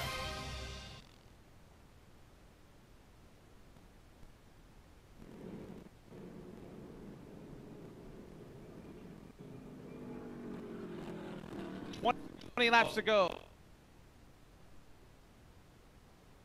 Oh, here in Daytona. Now, if you're a follower of the Gander Outdoors Truck Series and you MRN.com, you know that there's something new this year. The trucks, it's called the Triple Truck Challenge. You know how the NASCAR Xfinity Series has the Dash for Cash? Well, the trucks have the Triple Truck Challenge. And basically, it's a bonus program. It's going to take place at 3 consecutive races. Those races are at Texas Motor Speedway on June 7th, Iowa Speedway on June 15th, and at the Gateway Motorsports Park there on June 22nd. All drivers earning points in this series are eligible, and drivers who win one of the 3 races is going to win $50,000. But if you win 2 races of those 3, you're going to get $150,000. And if you win all 3 in a row, you're going to walk away with $500,000. Monster Energy NASCAR Cup Series and NASCAR Series drivers cannot even compete those 3 races. So if you triple up, you're going to walk away with $500,000. I just think that bonus program is phenomenal, and it's worked so well in the Xfinity Series where we've done that Dash for Cash program. I love that they brought it to the Truck Series. $50,000 is big to these teams. $150,000 is really big, and $500,000 is significant for these teams. That's a pretty good sponsorship on the side of some of these trucks for a number of races. So it is really good to see. What I also like about it is it's right there in June. You know, we kick the season off. We get all the energy going. We've got Atlanta coming up. We've got Las Vegas. We've got Martinsville coming up, and then in June we've got this Triple Truck Challenge going on, and then it won't be long after that we get into the playoffs. A lot of these really fun events going on throughout the season really make it good for the teams to get some extra money and for us to see these guys maybe get up on the wheel just a little bit more than they already do. And don't forget, next weekend we will be at the Speedway with the Gander Outdoors Truck Series, 4 o'clock Eastern Time. Motor Racing Network here time from Atlanta Motor Speedway. Field has got the 1-to-go signal. We will get the green with 18 laps to go. Kyle Rickey, I'm curious over on the backstretch. From our perspective, it's difficult to tell, but are the trucks listing from side to side? It looks like either they're getting nailed with the bump draft, or they're just trying to hang on to those. So 1 to go, and it looks like Grant and Fingers in pits. Sheldon Creed making a lucky dog lap around. He's back on the lead lap. A lot of damage to that number 2 car as he makes his lap around as they go into the backstretch. Your front row is Ben Rhodes and Austin Hill. Behind them is Clay Greenfield, Stuart Friesen, Matt Crafton, Gus Dean, and then 7th Spencer Boyd, 8th Harrison Burton, 9th Timothy Peters, 10th Angelo Rush,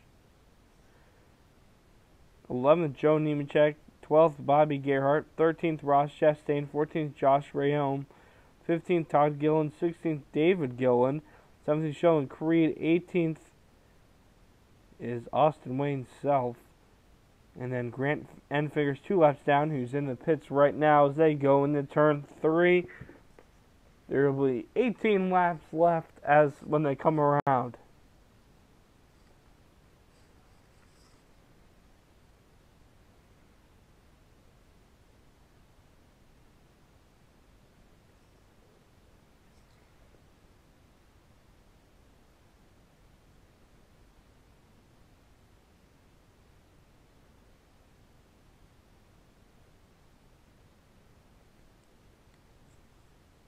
And they put the lights back on the truck, so we'll take it back down to MRN.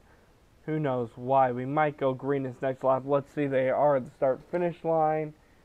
And the lights are, I can't tell right now. They haven't shown it yet. And it looks like the lights are off. So we will go green this lap.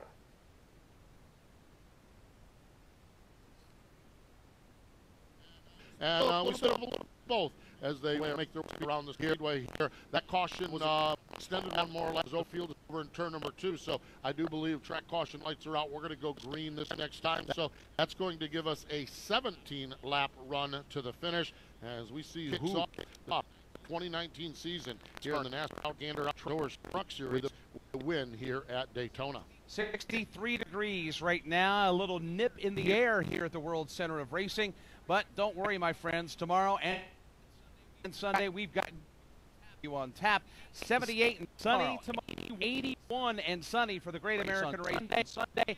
And again, if you can get down here if you can. We got some tickets still available. We got some infield access for you. Get out of that winter weather, get out of that cold weather down, and it's going to be short sunny here for the Daytona 500.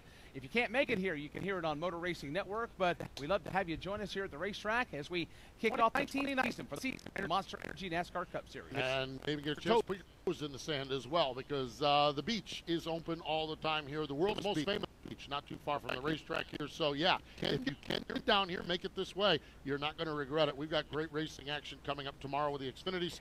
And make it into turn 3 and 4, about to go green.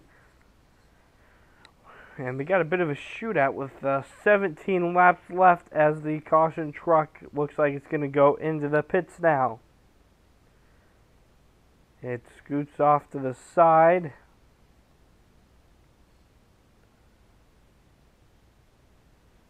And they go to the Geico green flag there. Austin Hill leads them. On the bottom, he's able to clear Ben Rhodes. Pushing him, though, is Clay Greenfield. Behind him, Matt Crafton again. Angelo Ruck creating mayhem in the back. Almost pushing people below the yellow line. As we have 2 packs right now. You got the cars with damage, and then you have the main pack right now, which is being led by Austin Hill by about a car length as we go into the back stretch. Austin Hill makes the move up top. He's able to clear. He swipes back down the bottom. Clay Greenfield looked like he was going to threaten. He's going to stay bottom now. Top Ben Rhodes still. He's still leading up top. Clay Greenfield looks like he's going to side draft and pass Ben Rhodes, not able to clear him as they come to the start-finish line. 16 to go.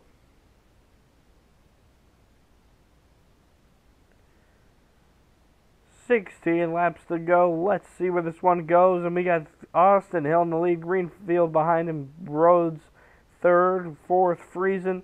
Those are your 2 roads, and it looks like Greenfield's almost clearing Rhodes, but Rhodes makes a good run on the backstretch. Austin Hill had to correct up and block. He goes down bottom again to block. Staying in the middle. He's still about a car length ahead. Staying. That is a fast truck. Right now it's about 2 car length ahead in turn 3 and 4. As they come towards the start-finish line, Austin Hill stays at the bottom. Up top, Ben Rhodes down bottom pushing. Hill is Greenfield, though he's not doing much pushing because Austin Hill is controlling this one by himself right now.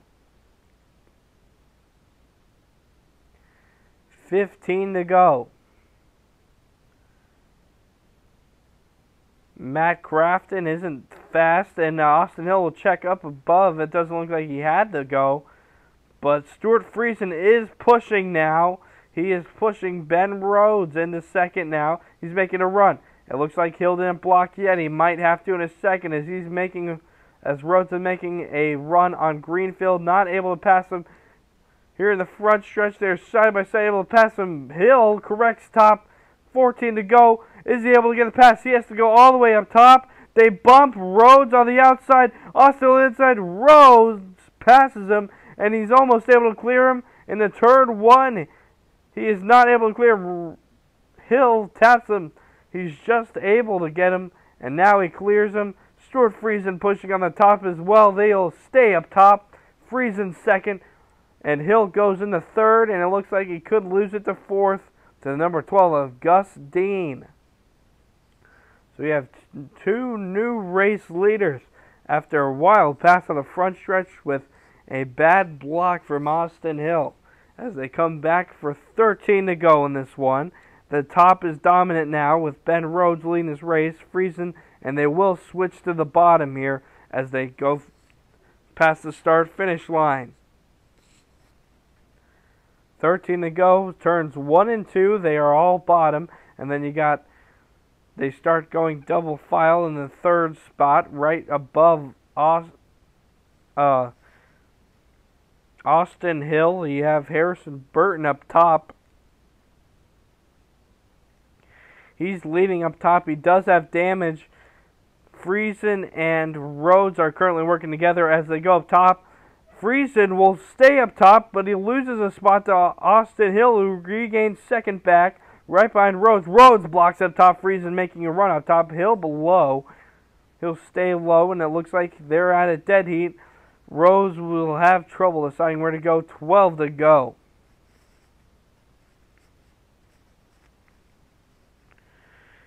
And it looks like we have 3 wide for second now. Not long. Friesen left hanging to dry on the top. Very high in the third row. He is hung out to dry, and now he's at the end of the pack.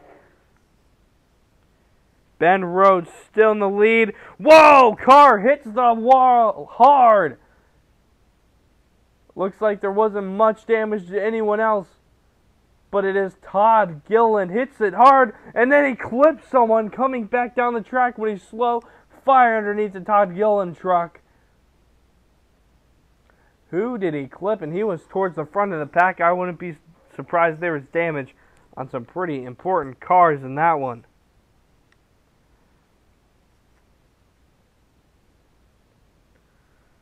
He stalls out on the bottom of the racetrack in turn 3. It looks like he's going to get out of the truck.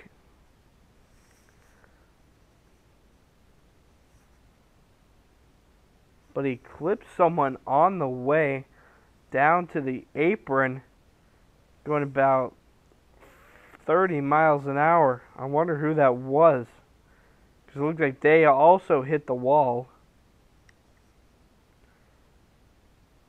It was Harrison Burton. I don't know if it was Harrison Burton that got clipped, but he's got a lot of damage on the front, and his night is probably over. He was in the 4th place with damage.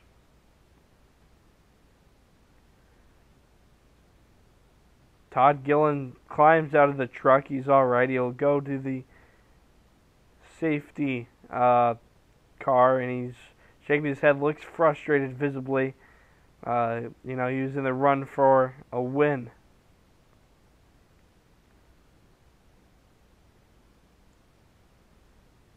Yeah, Harrison Burton, he's smoking, and it looks like he's going to climb out. He is in the pits at his pit stall right now, And it looks like his pit crew is about giving up on that machine.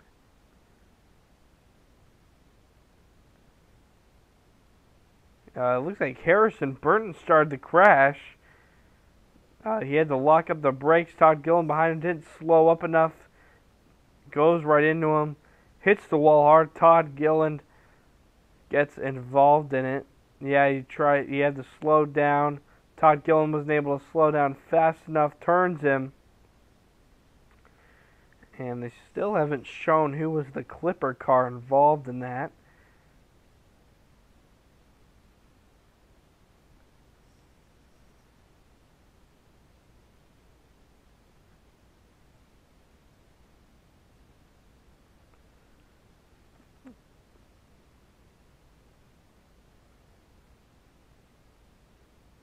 Stuart Friesen narrowly avoiding it down on the bottom.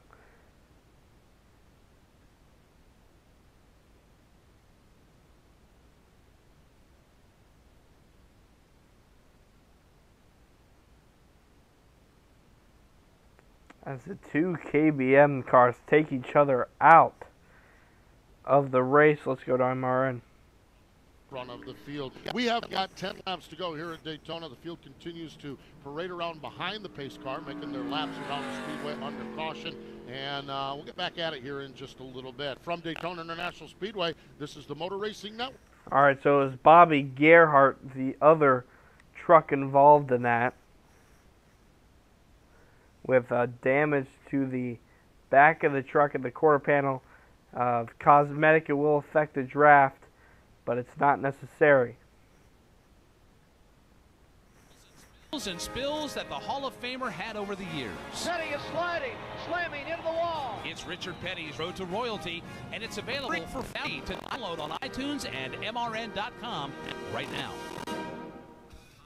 Hi, this is Mike Bagley. Join me and the rest of the MRN crew every Tuesday night for NASCAR Live. We'll get you up to date with the latest news stories and ready up for the upcoming race weekend. That's what it boils down to. You know, anything can happen in between, and we've seen it the last few years, kind of how crazy things can get. Hear exclusive interviews, expert analysis, and much more. Wheel that thing, brother, wheel it! That's why you never give up, guys. Never give up. It's NASCAR Live this Tuesday night at 7 Eastern on the Motor Racing Network.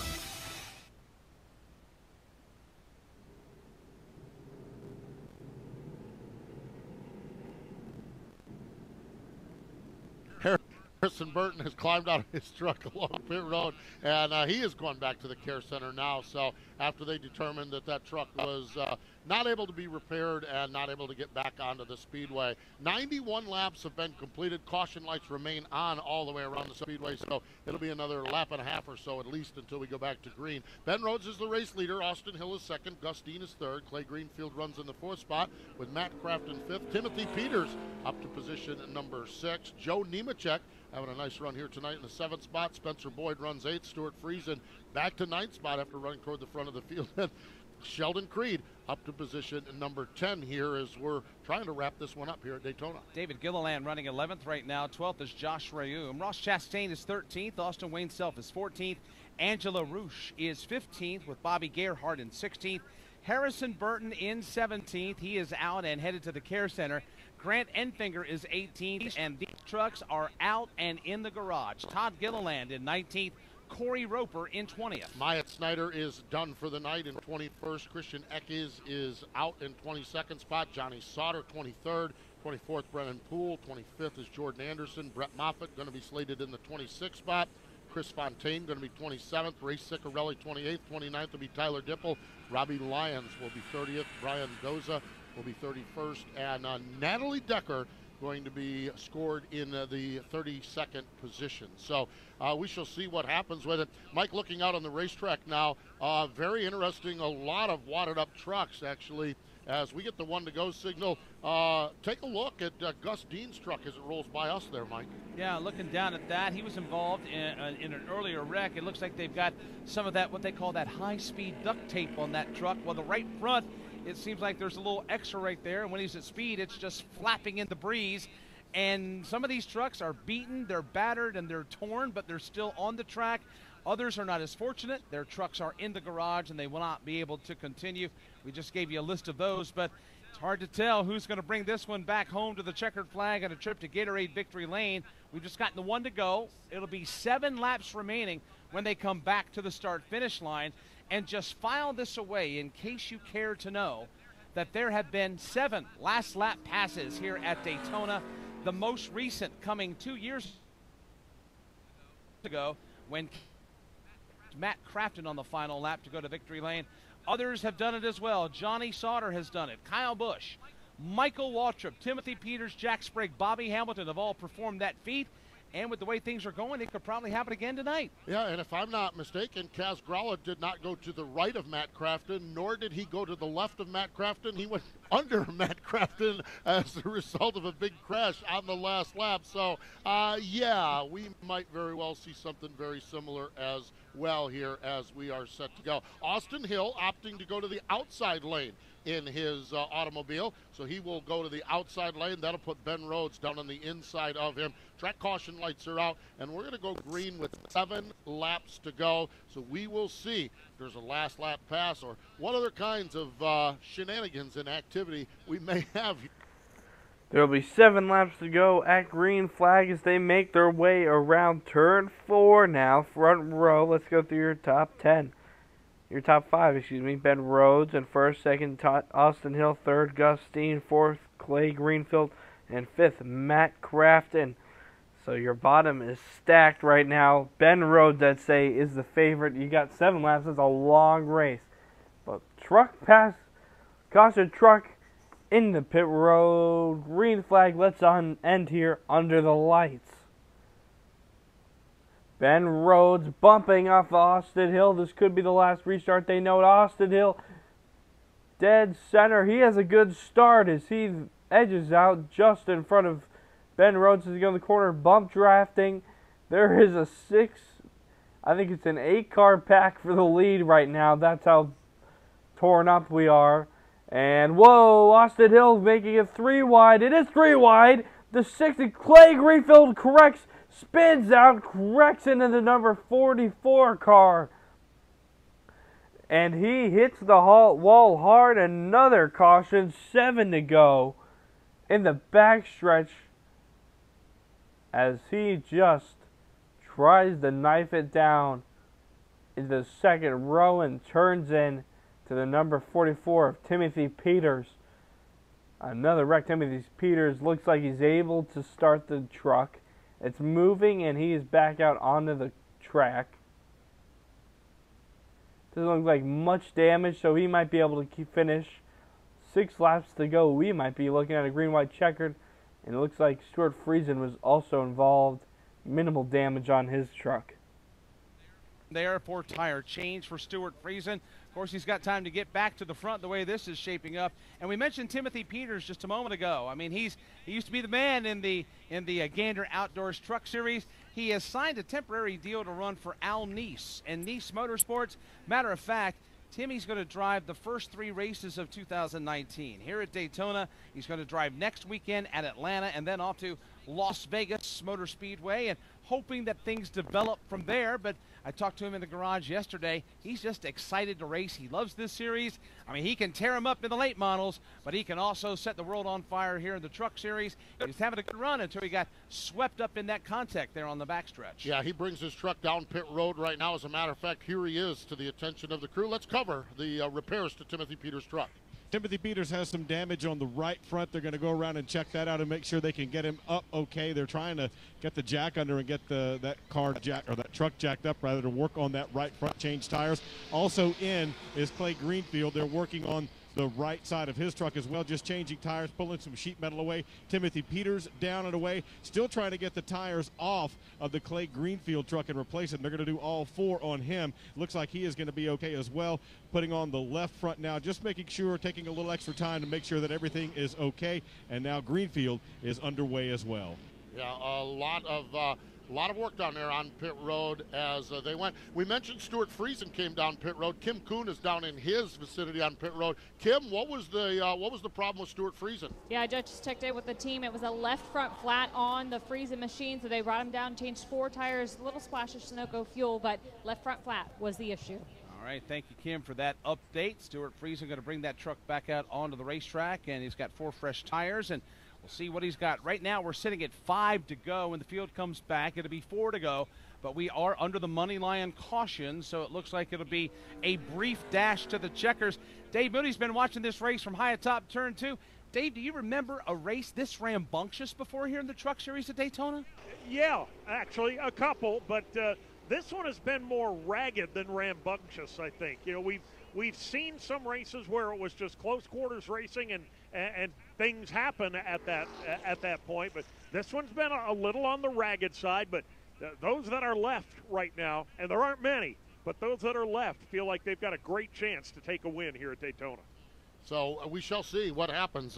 Rambunctious Truck Series racing and Daytona, those are a couple things that go together quite regularly as well. I think the thing that surprised me on it is just the whole duration of this race. A lot of times we'll have a big one or maybe even 2 big ones, but we started early, we're ending late, and we've had all kinds of action and activity throughout this thing, and it's just been a lot of damaged trucks, a lot of side-by-side racing. As many damaged trucks as we have and as many wrecks, we've had 10 times as many close calls out there, Mike. There's been times you and I up here watching this thing, we've been just absolutely jumping up on the jumping up and down watching these trucks roll around the racetrack. It has been so much fun to watch these guys wheel these trucks. Have a tendency to believe we may have a surprise winner. Ben Rhodes is at the front of the field.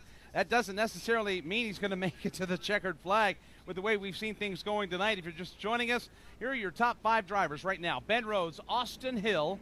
You've got Gus Dean, Matt Crafton. Joe Nemechek has busted into the top 5 while we have a moment, and we're getting the 1-to-go signal. Spencer Boyd is up to 6th. Sheldon Creed, Austin Wayne Self, Ross Chastain, and David Gilliland are in the top 5. When the field comes back to the line, it'll be a 3-lap shootout to determine the winner of this season's truck opener here in the Gander Outdoors Truck Series. How about Joe Nemechek up there at the 5th spot? You might want to keep an eye on Front Row Joe. He certainly knows this style of racing well, has had a lot of success over the course of time here at the Daytona International Speedway. This is home track. Joe from just across the state over in Lakeland, Florida, and now finds himself in the number 5 spot. We shall see what happens along the way. Ben Rhodes is the leader, as mentioned. Austin Hill going to be in the 2nd spot. While we have just a few more moments before we go back to green flag racing action, want to suggest that you check out MRN.com. Coming up, I believe, on Tuesday, a special series of podcasts. MRN presents the Tough Trucks of NASCAR, 25 years and still trucking, and this has been fun to gather together as our producer on this thing, Rich Colrith, and Tyler Burnett, and the whole gang have talked to virtually everybody in the 25-year history of the Truck Series, and that's going to be one to watch. If you're a Truck Series fan, you need to check it out again. It starts on MRN presents the Tough Trucks of NASCAR, 25 years trucking. Putting this together and doing interviews for it, I had the opportunity to sit down with Ron Hornaday Jr., Jack Sprague, and series director Wayne Otten. And it was one of those, let's throw the mics open and just start sharing stories. And we had to come up for air after about an hour. It will be 3 to go as we go back to green. Here they're in turn 3 and 4. As your top 5 is Ben Rhodes, Austin Hill, Gus Dean, Matt Crafton, Joe Nemechek as your top 5. As they come to the green, 3 to go. The truck looks like it's gonna. The Cuss truck looks like it's gonna pull off here. With 3 to go as they go to the Geico green flag in the air again. Austin Hill gets a good start on the bottom. It looks like the top. He's gonna clear maybe Rhodes, but Matt Crafton with a huge push on Ben Rhodes.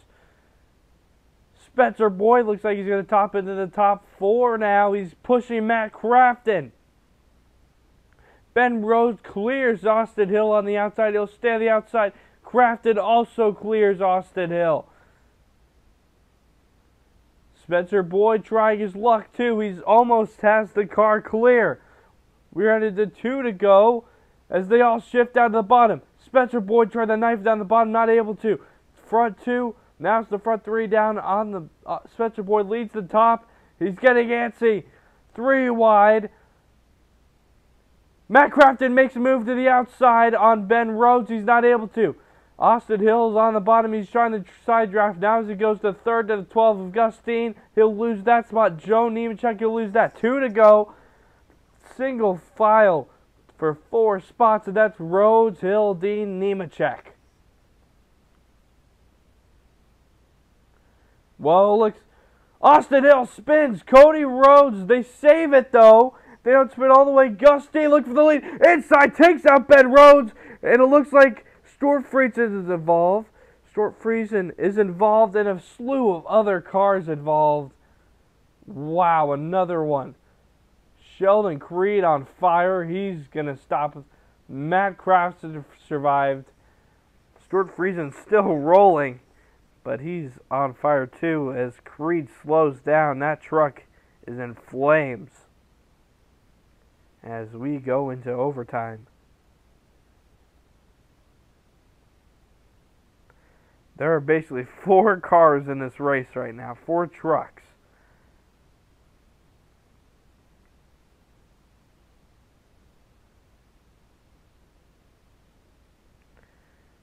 With a chance to lead.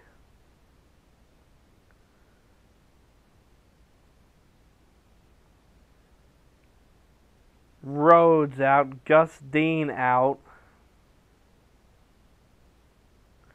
Nemechek, it looks like, is also out.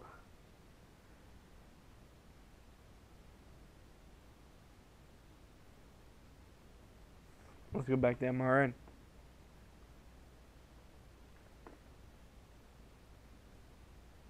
Damaged trucks. It's quite the scene, really, with the trucks remaining out there. I think Austin Hill might have been the maybe only unscathed truck coming through that one. We'll have to check as this thing sorts around. The field is pace vehicle, and there's only about 8 or 10 cars behind the pace truck right now. And trouble for David Gilliland. That truck is now on fire, fully in front of turn 3 and approaching you, Dylan Welch, over in 4. Yeah, he's cruising along the apron here, trying to guide that truck back to the pit area as safely as he can. But some definite here on the David Gilliland machine as there's a fire under the right front. So a blaze out from that truck as he is now still at reduced speed. Going to bring that truck down the pit lane. Seems like all heck is breaking loose here. We are going to be going into NASCAR time, and we still don't know. Still don't have an idea who will win this race. We know that Austin Hill made it through, and he is in the lead. Stuart second, Matt Crafton, Spencer Boyd, Bob, and Bobby Gerhardt are the top 5. From the race track to the fill up with Sunoco, the official NASCAR. Sunoco makes high-quality performance fuels for the greatest in the world, both on and off the track. Whether you up to the pump or experiencing excitement of being at the track on race day, this will be a tire change. They've already topped it up with Sunoco. Sunoco in. He's down and away. You can trust Sunoco to be the fuel she goes. The essence of racing. For the official NASCAR, Sunoco. Time it's for some straight. Look, you wouldn't spend more to get the same thing, would you? No. Who would? So when I tell you Talk Wireless runs on the same network as the big guys, but charges you a lot less, you see where I'm going, right? Get America's best networks for a lot less. And unlimited plans as low as $35 a month, all with no contract. Straight wireless. Talks everything less.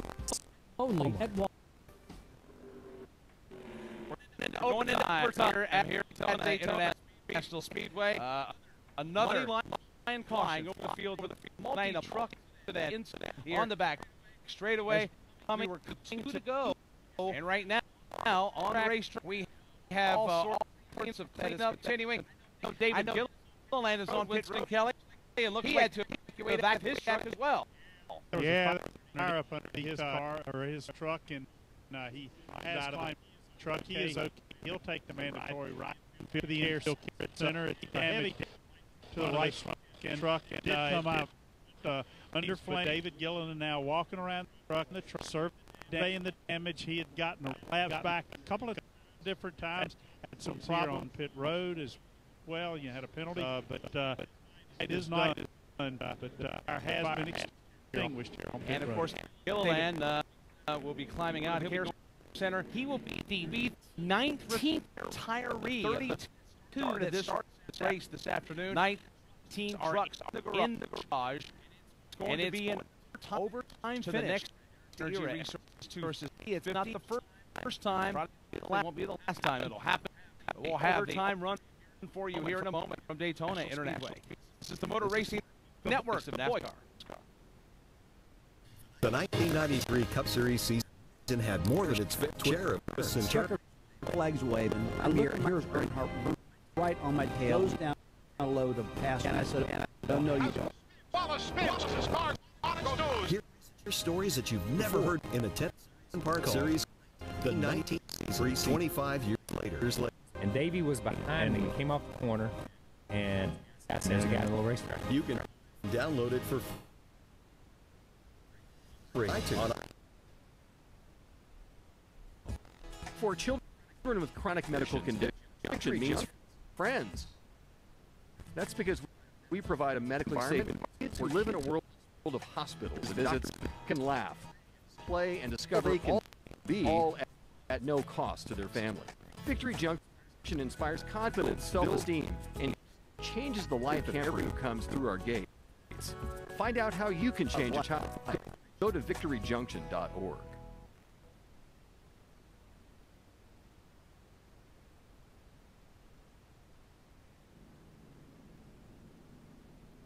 Back at Daytona International Speedway, we are wrapping up money line number 10. We are in record territory here tonight. A record 10 caution flag over the season opener out in our Truck Series. Extensive cleanup over here on this side of the leading end of the pit lane. But it broke in front of Rick Conti at the end of the Daytona Superstore. Cleanup status out there. Yeah, you talked about having stock in the speed dry stand this afternoon at the speed. By the way, it was just 2 or 3 more bags put down on the racetrack. On the apron going turn into the rear where Ben Rhodes' truck got out of shape, hit the outside. The truck splattered to the bottom of the racetrack, blowing that speedy dry off the turn. Now we should go in about another lap or so. Well, seems another lap or so, but that begs the question. We'll go on to Kelly for the question because, well, we have the answer for us as well. Winston, we talked strategy, fuel strategy earlier in the race, overtime here. Or at least 2 laps to the good, maybe 3, maybe even 5 laps to the good. What are you hearing down as far as the amount of fuel in some of these trucks? Well, ask directly to Carl Jr. Your guy, Matt Kraft, he was able to squeeze through there. What's the damage to the truck? What could you see? It doesn't look too bad. Like maybe knocked the lever a little bit.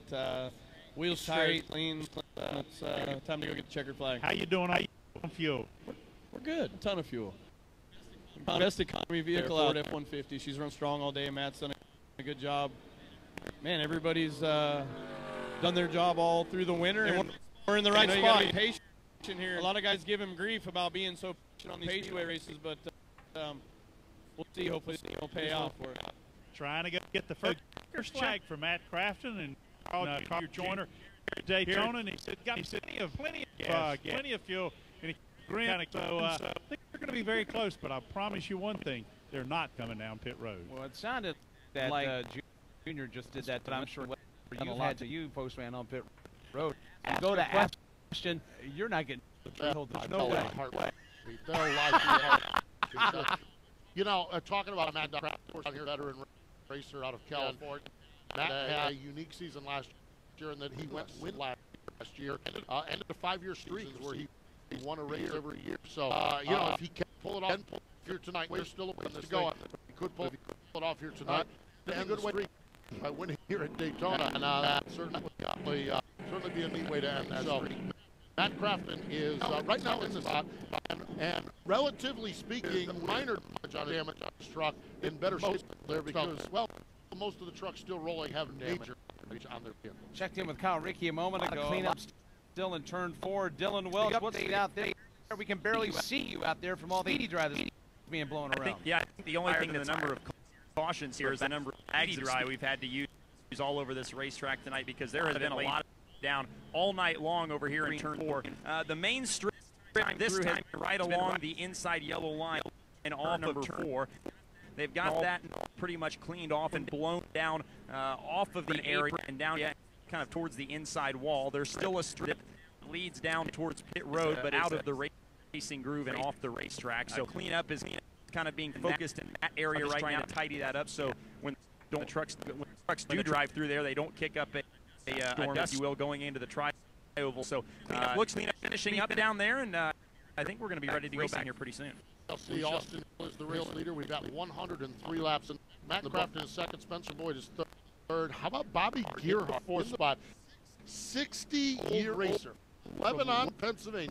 He knows the way to victory here at Daytona. In fact, in the ARCs, he's won here 8 times. Bobby Gearhart's on, and he is slated to start. If I know Bobby and his crew, they win this race. It's going to be a big old party up at Gearhart Chevrolet up in Pennsylvania, and maybe here and then. Bobby just one of the real hardcore old school racers. But we talked about the veteran versus the youth. That's a 6-racer there up in the fourth spot. We are closer to getting back. Years that it was Bobby Gearhart winning and winning. It was the Bobby Gearhart 200 there, because it seemed like that when you came to the race, you only had to beat one guy. That guy was impossible to beat. He was impossible to pass, and he ruled the roost here. Bobby Gearhart, a car dealer, lay up there in Lebanon, Pennsylvania, and he loves super speedway race times. He'll bring an Xfinity Series car to here at Talladega, or a truck to here at Talladega. Always runs race big track. So, hey, in his wheelhouse right now, and score that big one here tonight. He'll restart.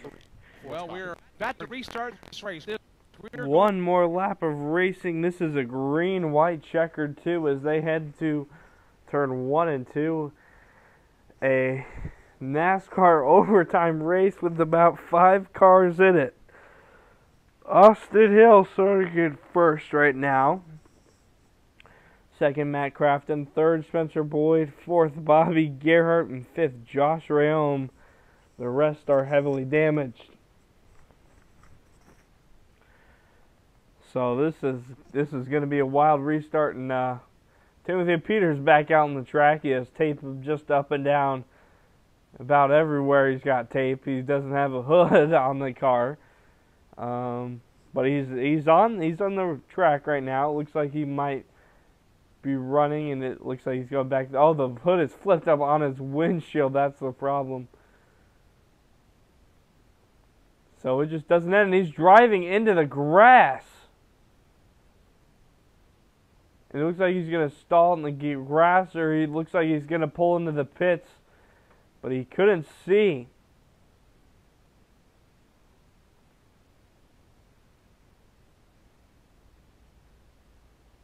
And he made it into the pits. They're able to get the hood on, and it looks like they're going to tape it up. As we go green, here we go. Hopefully this is the last restart of the night and we can settle this. As the truck pulls off, the caution truck is in the pits. Hill, Crafton, lead this to the start. Green flag in the air. Down in the bottom, Austin Hill gets a great start on Matt Crafton. It looks like it's a true 2-truck race right now. Crafton, great side drafting, able to get the advantage going to turn 1. Austin Hill has a great entry. Crafton, Spencer Boyd is there locking with Crafton. We are in a draft now. Hill leads. And we got another wreck. Bobby Gearhart.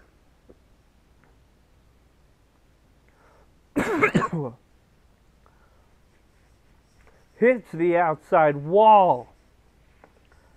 Back in caution.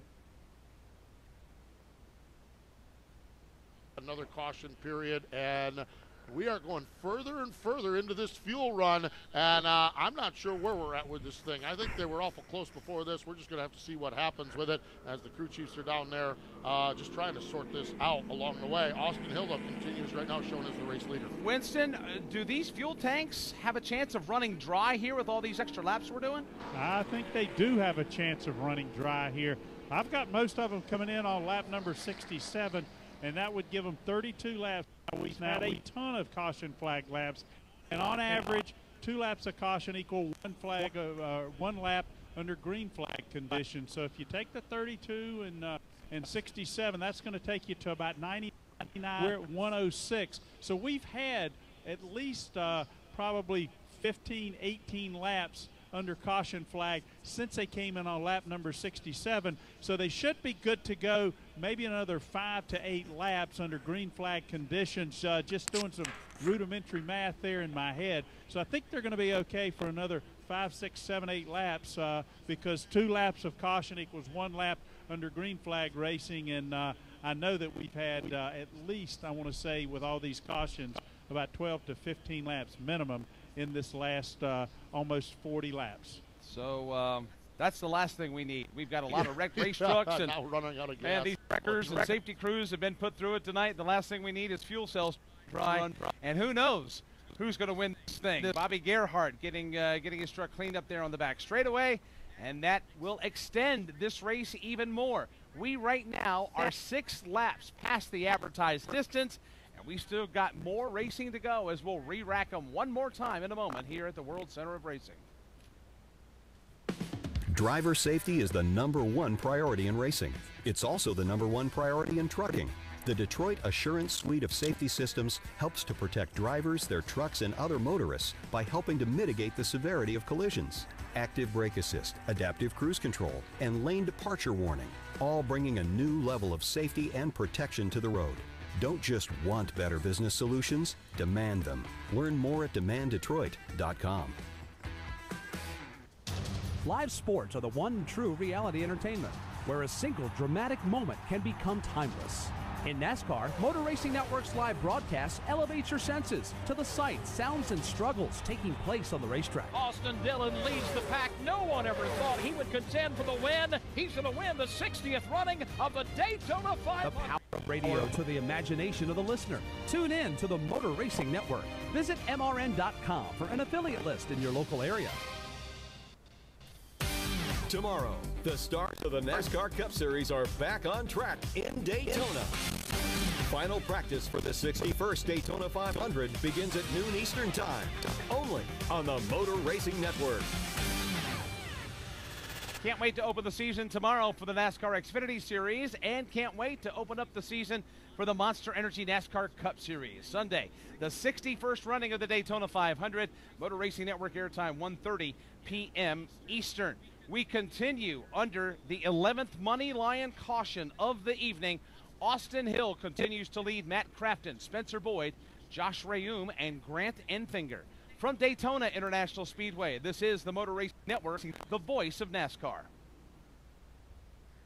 Join MRN as we travel through the life of NASCAR's most popular driver, Dale Earnhardt Jr. Dale Earnhardt Jr. comes back to the Daytona International Speedway, leading the pack. I won races that I never thought I'd win. From growing up under the Earnhardt name to super speedway wins to Whiskey River, we dive into everything Dale Jr. He's Rain Man for NASCAR history. You know, we weren't the typical family that got to sit down to dinner together. Tune in to Junior's Journey, available on iTunes. Download on the Motor Racing Network. ISM Raceway got some major upgrade. Come and see with all the buzz. You have a racetrack that's created a challenge for when this restart. Bumping. The jack up. He catches the 38. And cheering is about. Marsh is going to win in the desert. Mark your calendar for the Guardian 500, March 8th through 10th. Get the best remaining tickets now at ismracing.com. One more to go here at Daytona. This might be the last restart we have in a second overtime. And our front row still is Hill and Crafton. First Hill, second Crafton, third Spencer Boyd, fourth Josh Rayom, and fifth Grant Enfinger, who's still in this. Stuart Friesen at the bottom, making a lap around. He is about at a crawl, and he's smoking. Stuart Friesen, he looks like the truck's gone haywire. It's almost running into the grass. Half a lap till green. Possibly the last green of the night, as we are in second overtime.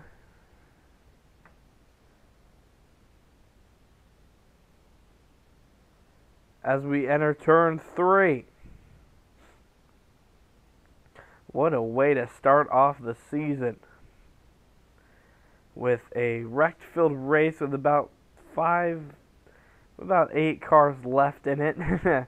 Out of the 32, only 8 cars survived. And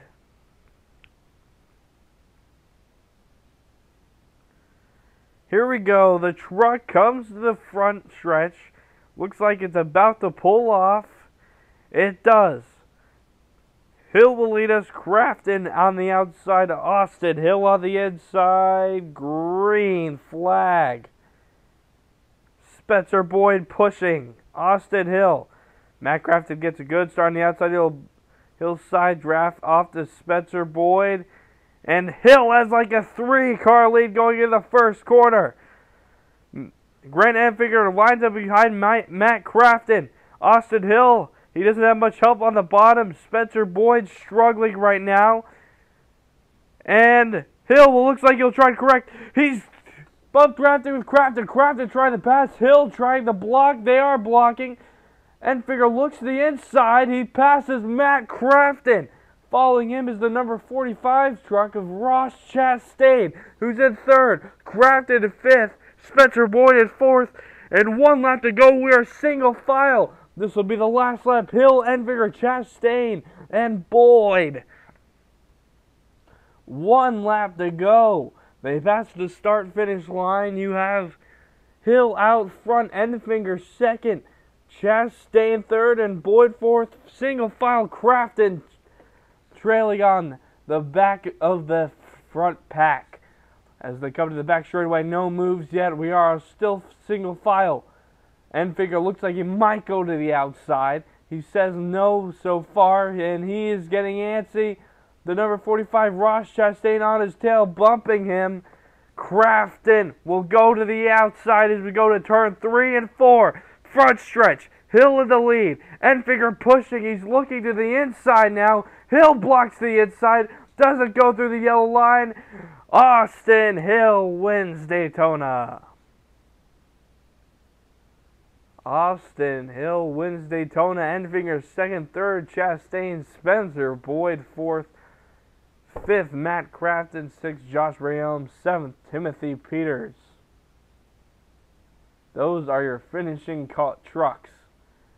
Austin Hill following the big footsteps of Brett Holmes. He comes away with a win in his first full-time race. As a matter of fact, with Stenhouse, so he knows what he's doing, and they just did a great job. Just really, really proud of this team. Worked so hard this winter, and we showed that this is a championship caliber team, and we're going forward with our program, you know. There you go, Scott Zipadelli. He wins. They win at Homestead last year, come back here and win the season opener at Daytona with Austin Hill behind the wheel. First career win for Austin Hill. Scott Zipadelli, the crew chief on it. Mike Herman, the spotter on that thing, former racer from Kannapolis, North Carolina. Guided Ricky Stenhouse to all those super speed years ago, so Herm certainly knows how to do the spotting duties. Austin Hill is here on the front stretch grass. He's doing donuts, burning them down here at Daytona as he has scored the victory here tonight. If you're on the road now, chances are pretty good you noticed that the all-new Chevy Silverado is here. And if you're wondering what's new about it, the answer is everything. 8 different trim levels, 6 different powertrains, and the most functional bed in its class, with more cargo volume than any other competitor. Go to Chevy.com and see for yourself what happens when legendary dependability meets modern capability. The all-new Silverado, the strongest, most advanced Silverado ever. Chevrolet, find new roads. For children with chronic medical conditions, Victory Junction means fun, freedom. That's because we provide a medically safe environment where kids can live in hospitals and doctors' visits can play and discover all they can be, all at no cost to their families. Victory Junction inspires confidence, builds self-esteem, and changes the life of every kid comes through our gates. Find out how you can change a child's life. Go to victoryjunction.org. NASCAR Live Race Day continues on the Motor Racing Network. We're back at Daytona Speedway. Race number 1 of the 2019 season is in the books, and it is Austin Hill who will be going to Gatorade Victory Lane. We'll catch up with Austin and the rest of the top 5 finishers in just a moment. It's been a record-breaking night here at Daytona. Record number of caution flags for races at Daytona, and we have just completed the longest ever race in the Gander Outdoors Truck Series in its 24-year history. 277.5 miles have been run, 11 extra laps here tonight, and what a night. A lot of damaged race trucks, but right now there's a lot of happy people. We'll be checking in with them downstairs shortly. Yeah, the Hattori Racing team, the championship-winning team, made a driver change or had a driver change happen over the offseason, and how about Austin Hill, a 24-year-old racer from Winston, Georgia. And in complete honesty, Austin Hill has been one of these guys that's been racing with us here in NASCAR in underfunded teams all along the way. He's really struggled. He scratched and clawed, starts park programs, and here he is on the stage of all in Victory Lane. It's a career night for Austin Hill. So he's making his way around the racetrack, saluting the fans here. And while he does that, let's get on to pit road and catch up with some of the other top finishers. Let's start first with Woody Kane. Grant Enfinger climbs out a second-place finish. You got back from 2 laps down and darn near got that thing. Tell me about the end. Yeah, I mean, we had a heck of a Ford F-150 out here. Jeff Hensley and all these boys worked really, really hard before we got here, but they had to work even harder once we got caught up in that wreck. Had good speed, worked our butt off to get back on the lead lap, and just thought we were in position to push him. He got blocked too much right there. I was going to wreck him if I kept with him. So that's when we got shuffled around and just didn't get a good run come to the checkered. But I'm really proud of these guys. Grant Enfinger, a hard-fought second-place run. Ross Chastain brings home his truck in the third position. What was y'all's strategy tonight? It clearly paid off. Yeah, it did. We didn't qualify where we wanted to, so the cards you get dealt at that point are just play it safe, so we did all night. I did get in that one wreck there in turn 3, and that was my fault for spinning out, but truck held up and had plenty of speed at the end to try to push Grant. I just wanted to give him a shot. I had a shot for third, so just tried to bump draft him up there, and he just the move didn't quite work out. Couldn't be more proud of Austin Hill and Shiggy Hattori. He's my hero. I drove his first truck race for him of this rendition of his team, and see where we were that day at Chicago to now. They won a championship. They come up from Daytona. I can't wait to go give Shiggy a big hug. Have you ever been in a race this crazy? The truck races are always like this. I'm just glad we survived. Glad to have out here. These guys stood behind me through the last probably year and put me in this thing when no one else cared to put me in a truck. So I wanted to repay them this year and run the race they want me to run, and have Paul here with True North, and this side's a little bit of a celebrity, so maybe it's so good luck to have him back more often. That's Ross Chastain, comes home in the 3rd position here this evening. All right, thoughts there of Ross Chastain, who'd have thought he finished in the 3rd position. That's exactly where he took Al Neese to tonight. Let's get the thoughts of a gentleman that basically just climbed out of his truck and just gave it one kick right in the door. Woody Kane is with our Matt Crafton. Matt Crafton, the truck a little bit beat up here. You finally bided your time and got up toward the front. Tell us about the end of this thing. I just didn't have anybody there right there. Grant gave me a huge push, and I just wish that we could have stayed together. But, I mean, he did everything he had to do to get me up there where to have a shot. But the restart before that was the best one, where I fell in behind the 16, and I thought we were like, this is the spot we need to be. But all in all, I mean, we finished top 5. I mean, usually I'm upside down or crash really early at these places. So as aggravating as it is, and we can go out here, we got a bunch of points, and we go to Atlanta, my favorite racetrack now. There you go. Matt Crafton smiles at the end of that. He comes home with a 5th-place finish. Kim? Spencer Boyd comes home with a top 5 finish in his very first start at Daytona International Speedway. Spencer, what was going through your mind those last few laps? You even had a shot at the win there. Yeah, for me, this is something you dream of forever. You just always ask for that shot. Put me in a good truck, give me the opportunity to be up front. There was a big wreck there at the end, and we knocked the nose in on the 1A Auto Chevy Silverado. Unfortunate. Once I got out to second, I knew that it was like a parachute and it was going to be tough. I needed to be tucked up behind someone, but I was behind Crafton all night and took a lot of notes. And just to get away with a top 5 first race of the year, being new to the trucks and new to Young's Motorsports, it's just a dream come true for me. Nice work. Awesome, thank you. Spencer Boyd comes home in the 4th position for Young Motorsports here at Daytona. Spencer Boyd had a damaged truck there, Postman. Yeah. The splinter was all bent out and bowed and all that stuff. And I think every truck on the racetrack had damage of one sort or another. Those that made it to the finish, which there were 9 trucks that made it to the finish of this race here tonight, out of the 32 that started it. I mean, that's crazy. Looking at some of the stats here, Spencer Boyd, career best finish. Josh Rayum, 6th place, career best finish. Angela Roosh, 8th place, career best finish. So, nice for a lot of people, and in Victory Lane, career best finish as well for the race winner, Austin Hill. So, a lot of folks going to leave here with some fond Daytona memories. Yeah, a lot of folks have come down here and gotten their first career win in the Gander Outdoors Truck Series. I mean, Robert Presley's name immediately comes to mind. Several drivers have been able to accomplish that.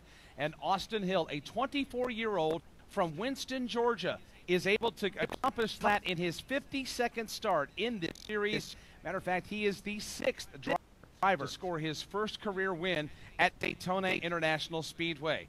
Let's get this right now as we trip down the Gatorade Victory Lane. With Austin Hill, it's been 50 starts, but we've got to start with those last couple of laps, and especially that last lap. What did you have to do to hold both Matt Crafton, a 2-time champion, and Finger behind you? Well, you know, we got a little separation from us, and my spotter, Mike Herman, he did an awesome job. Just telling me when the run was coming, what to use. The 98 got to me down in the center of 3 and 4, kind of jacked me up pretty good. I didn't think I was going to be able to hold on to that, but, man, we were saving fuel there at the end. So coming off of 4, I was pretty scarce. I didn't think that we were going to make it to the finish, but can't thank Chiba Toyo Pet for coming on board. This is awesome. Toyota TRD, Shiggy, Scott, Griechi, man, all those guys. Gander Outdoors, first race with Gander Outdoors. That is pretty sweet to be the first person in Victory Lane with Gander Outdoors as our series sponsor. That's pretty cool. Hey, you think about all the bullets that you had to dodge. Only 9 truck finishes rate. What other bullets very close calls for you tonight? Well, you know, I had a really big run on the I think it was 29. We were in second. Went to get under him. He came to block. When he did, we touched, and we both got it back together, but we lost both of our momentum. The outside lane got a big run, got turned, and it clipped the 99. Luckily, I don't know how, but luckily we made it through. That was really the key moment for us. Getting that lead and then just being able to protect it. That whole last lap, my heart was pounding. I thought that they were going to get to my outside and it was going to be a drag race. But, man, the fuel situation, that was really big. I was glad to make it across the start-finish line. Every kid that grows up racing dreams of winning a race. In your wildest dreams was your first win ever at Daytona here in the Gander Outdoors Truck Series. Oh, man. I never thought years I'd win at Daytona. You know, we've had some success at Daytona before. Just didn't have the finishes we were looking for. That get damaged. We'd have something happen, and to be able to come on board with tour and start off the season like this, I think there's a lot of good things to come for us. They don't come any. Enjoy the first one, young man. I appreciate it. 24-year-old out of Winston, Georgia, wins here at Daytona. Congratulations to Austin Hill as the celebration continues down in Gatorade Victory Lane. Tested in the lab on the field. Gatorade Thirst Quencher, the sport fuel. Austin Hill gets the win. Grant Enfinger finishes in the 2nd spot. Finishing 3rd, Spencer Boyd finished in the 4th spot. Matt Crafton came home in position number 5. Josh Rayum, 6th spot. 7th was Timothy Peters for his little dust up on the backstretch. Angela finished in the 8th spot. Austin Wayne Self was 9th. And Stuart Friesen did not finish, credited with a 10th place run. Bobby Gerhardt, home 11th. Clay Greenfield, that was David Gilliland was 13th. Ben Rhodes was 14th, and Gus Dean 15th. Joe Nemechek 16th. 17th was Sheldon Creed. 18th was Harrison. Todd Gilliland was 19th. And Corey finished in 20th. Myatt Snyder credited with 1st place finish, getting the 22nd place finish. Pole sitter Chris Eckes. 23rd is Johnny Sauter. 24th, Brennan Poole. Jordan Anderson, 25th. Moffett scored a 26th place finish. Chris Fontaine, 27th. Reese Corelli, 28th. 29th was Tyler. Robbie Lyons was 30th. Brian Doza was 31st. And Natalie Decker completing 1 lap will be scored in the 32nd position. Took us 2 hours, 43 minutes, and 37 seconds to run this race.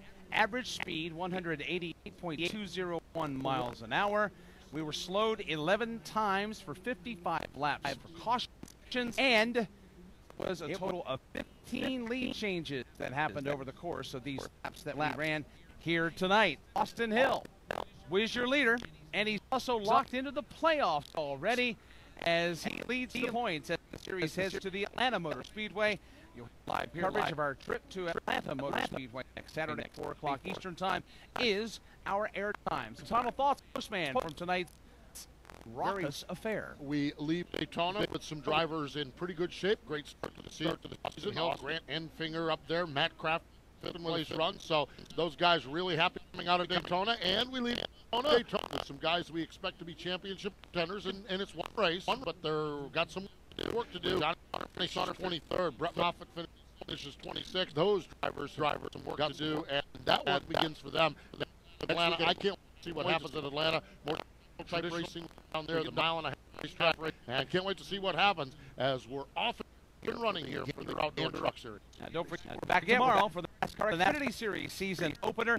The NASCAR Race Experience 300 coverage tomorrow, 2 o'clock, and then the Daytona 500 coming your way at 1 p.m. in the East on Sunday. I'd like to thank the voices you heard on the broadcast tonight. Dave Moody in turn 2, Kyle Rickey at the end of the backstretch, Dylan Welch in turns 3 and 4, Winston Kelly, Kane, and Kim in the pit lane area and care center. And Steve Post, I'm back. Thank you so much for spending the night with us here on the Motor Racing Network Daytona. Our congratulations to Austin Hill. He's a winner at Daytona. He's taking home the checkered flag in the next era, Energy Resources 250. Motor Racing Network of the Nextera Energy 250 has come to you from Daytona International Speedway. Sponsored by Geico. 15 minutes could save you 15% more on car insurance. By Blue Emu. No chill burn, no odor. Blue Emu works fast and you won't stink.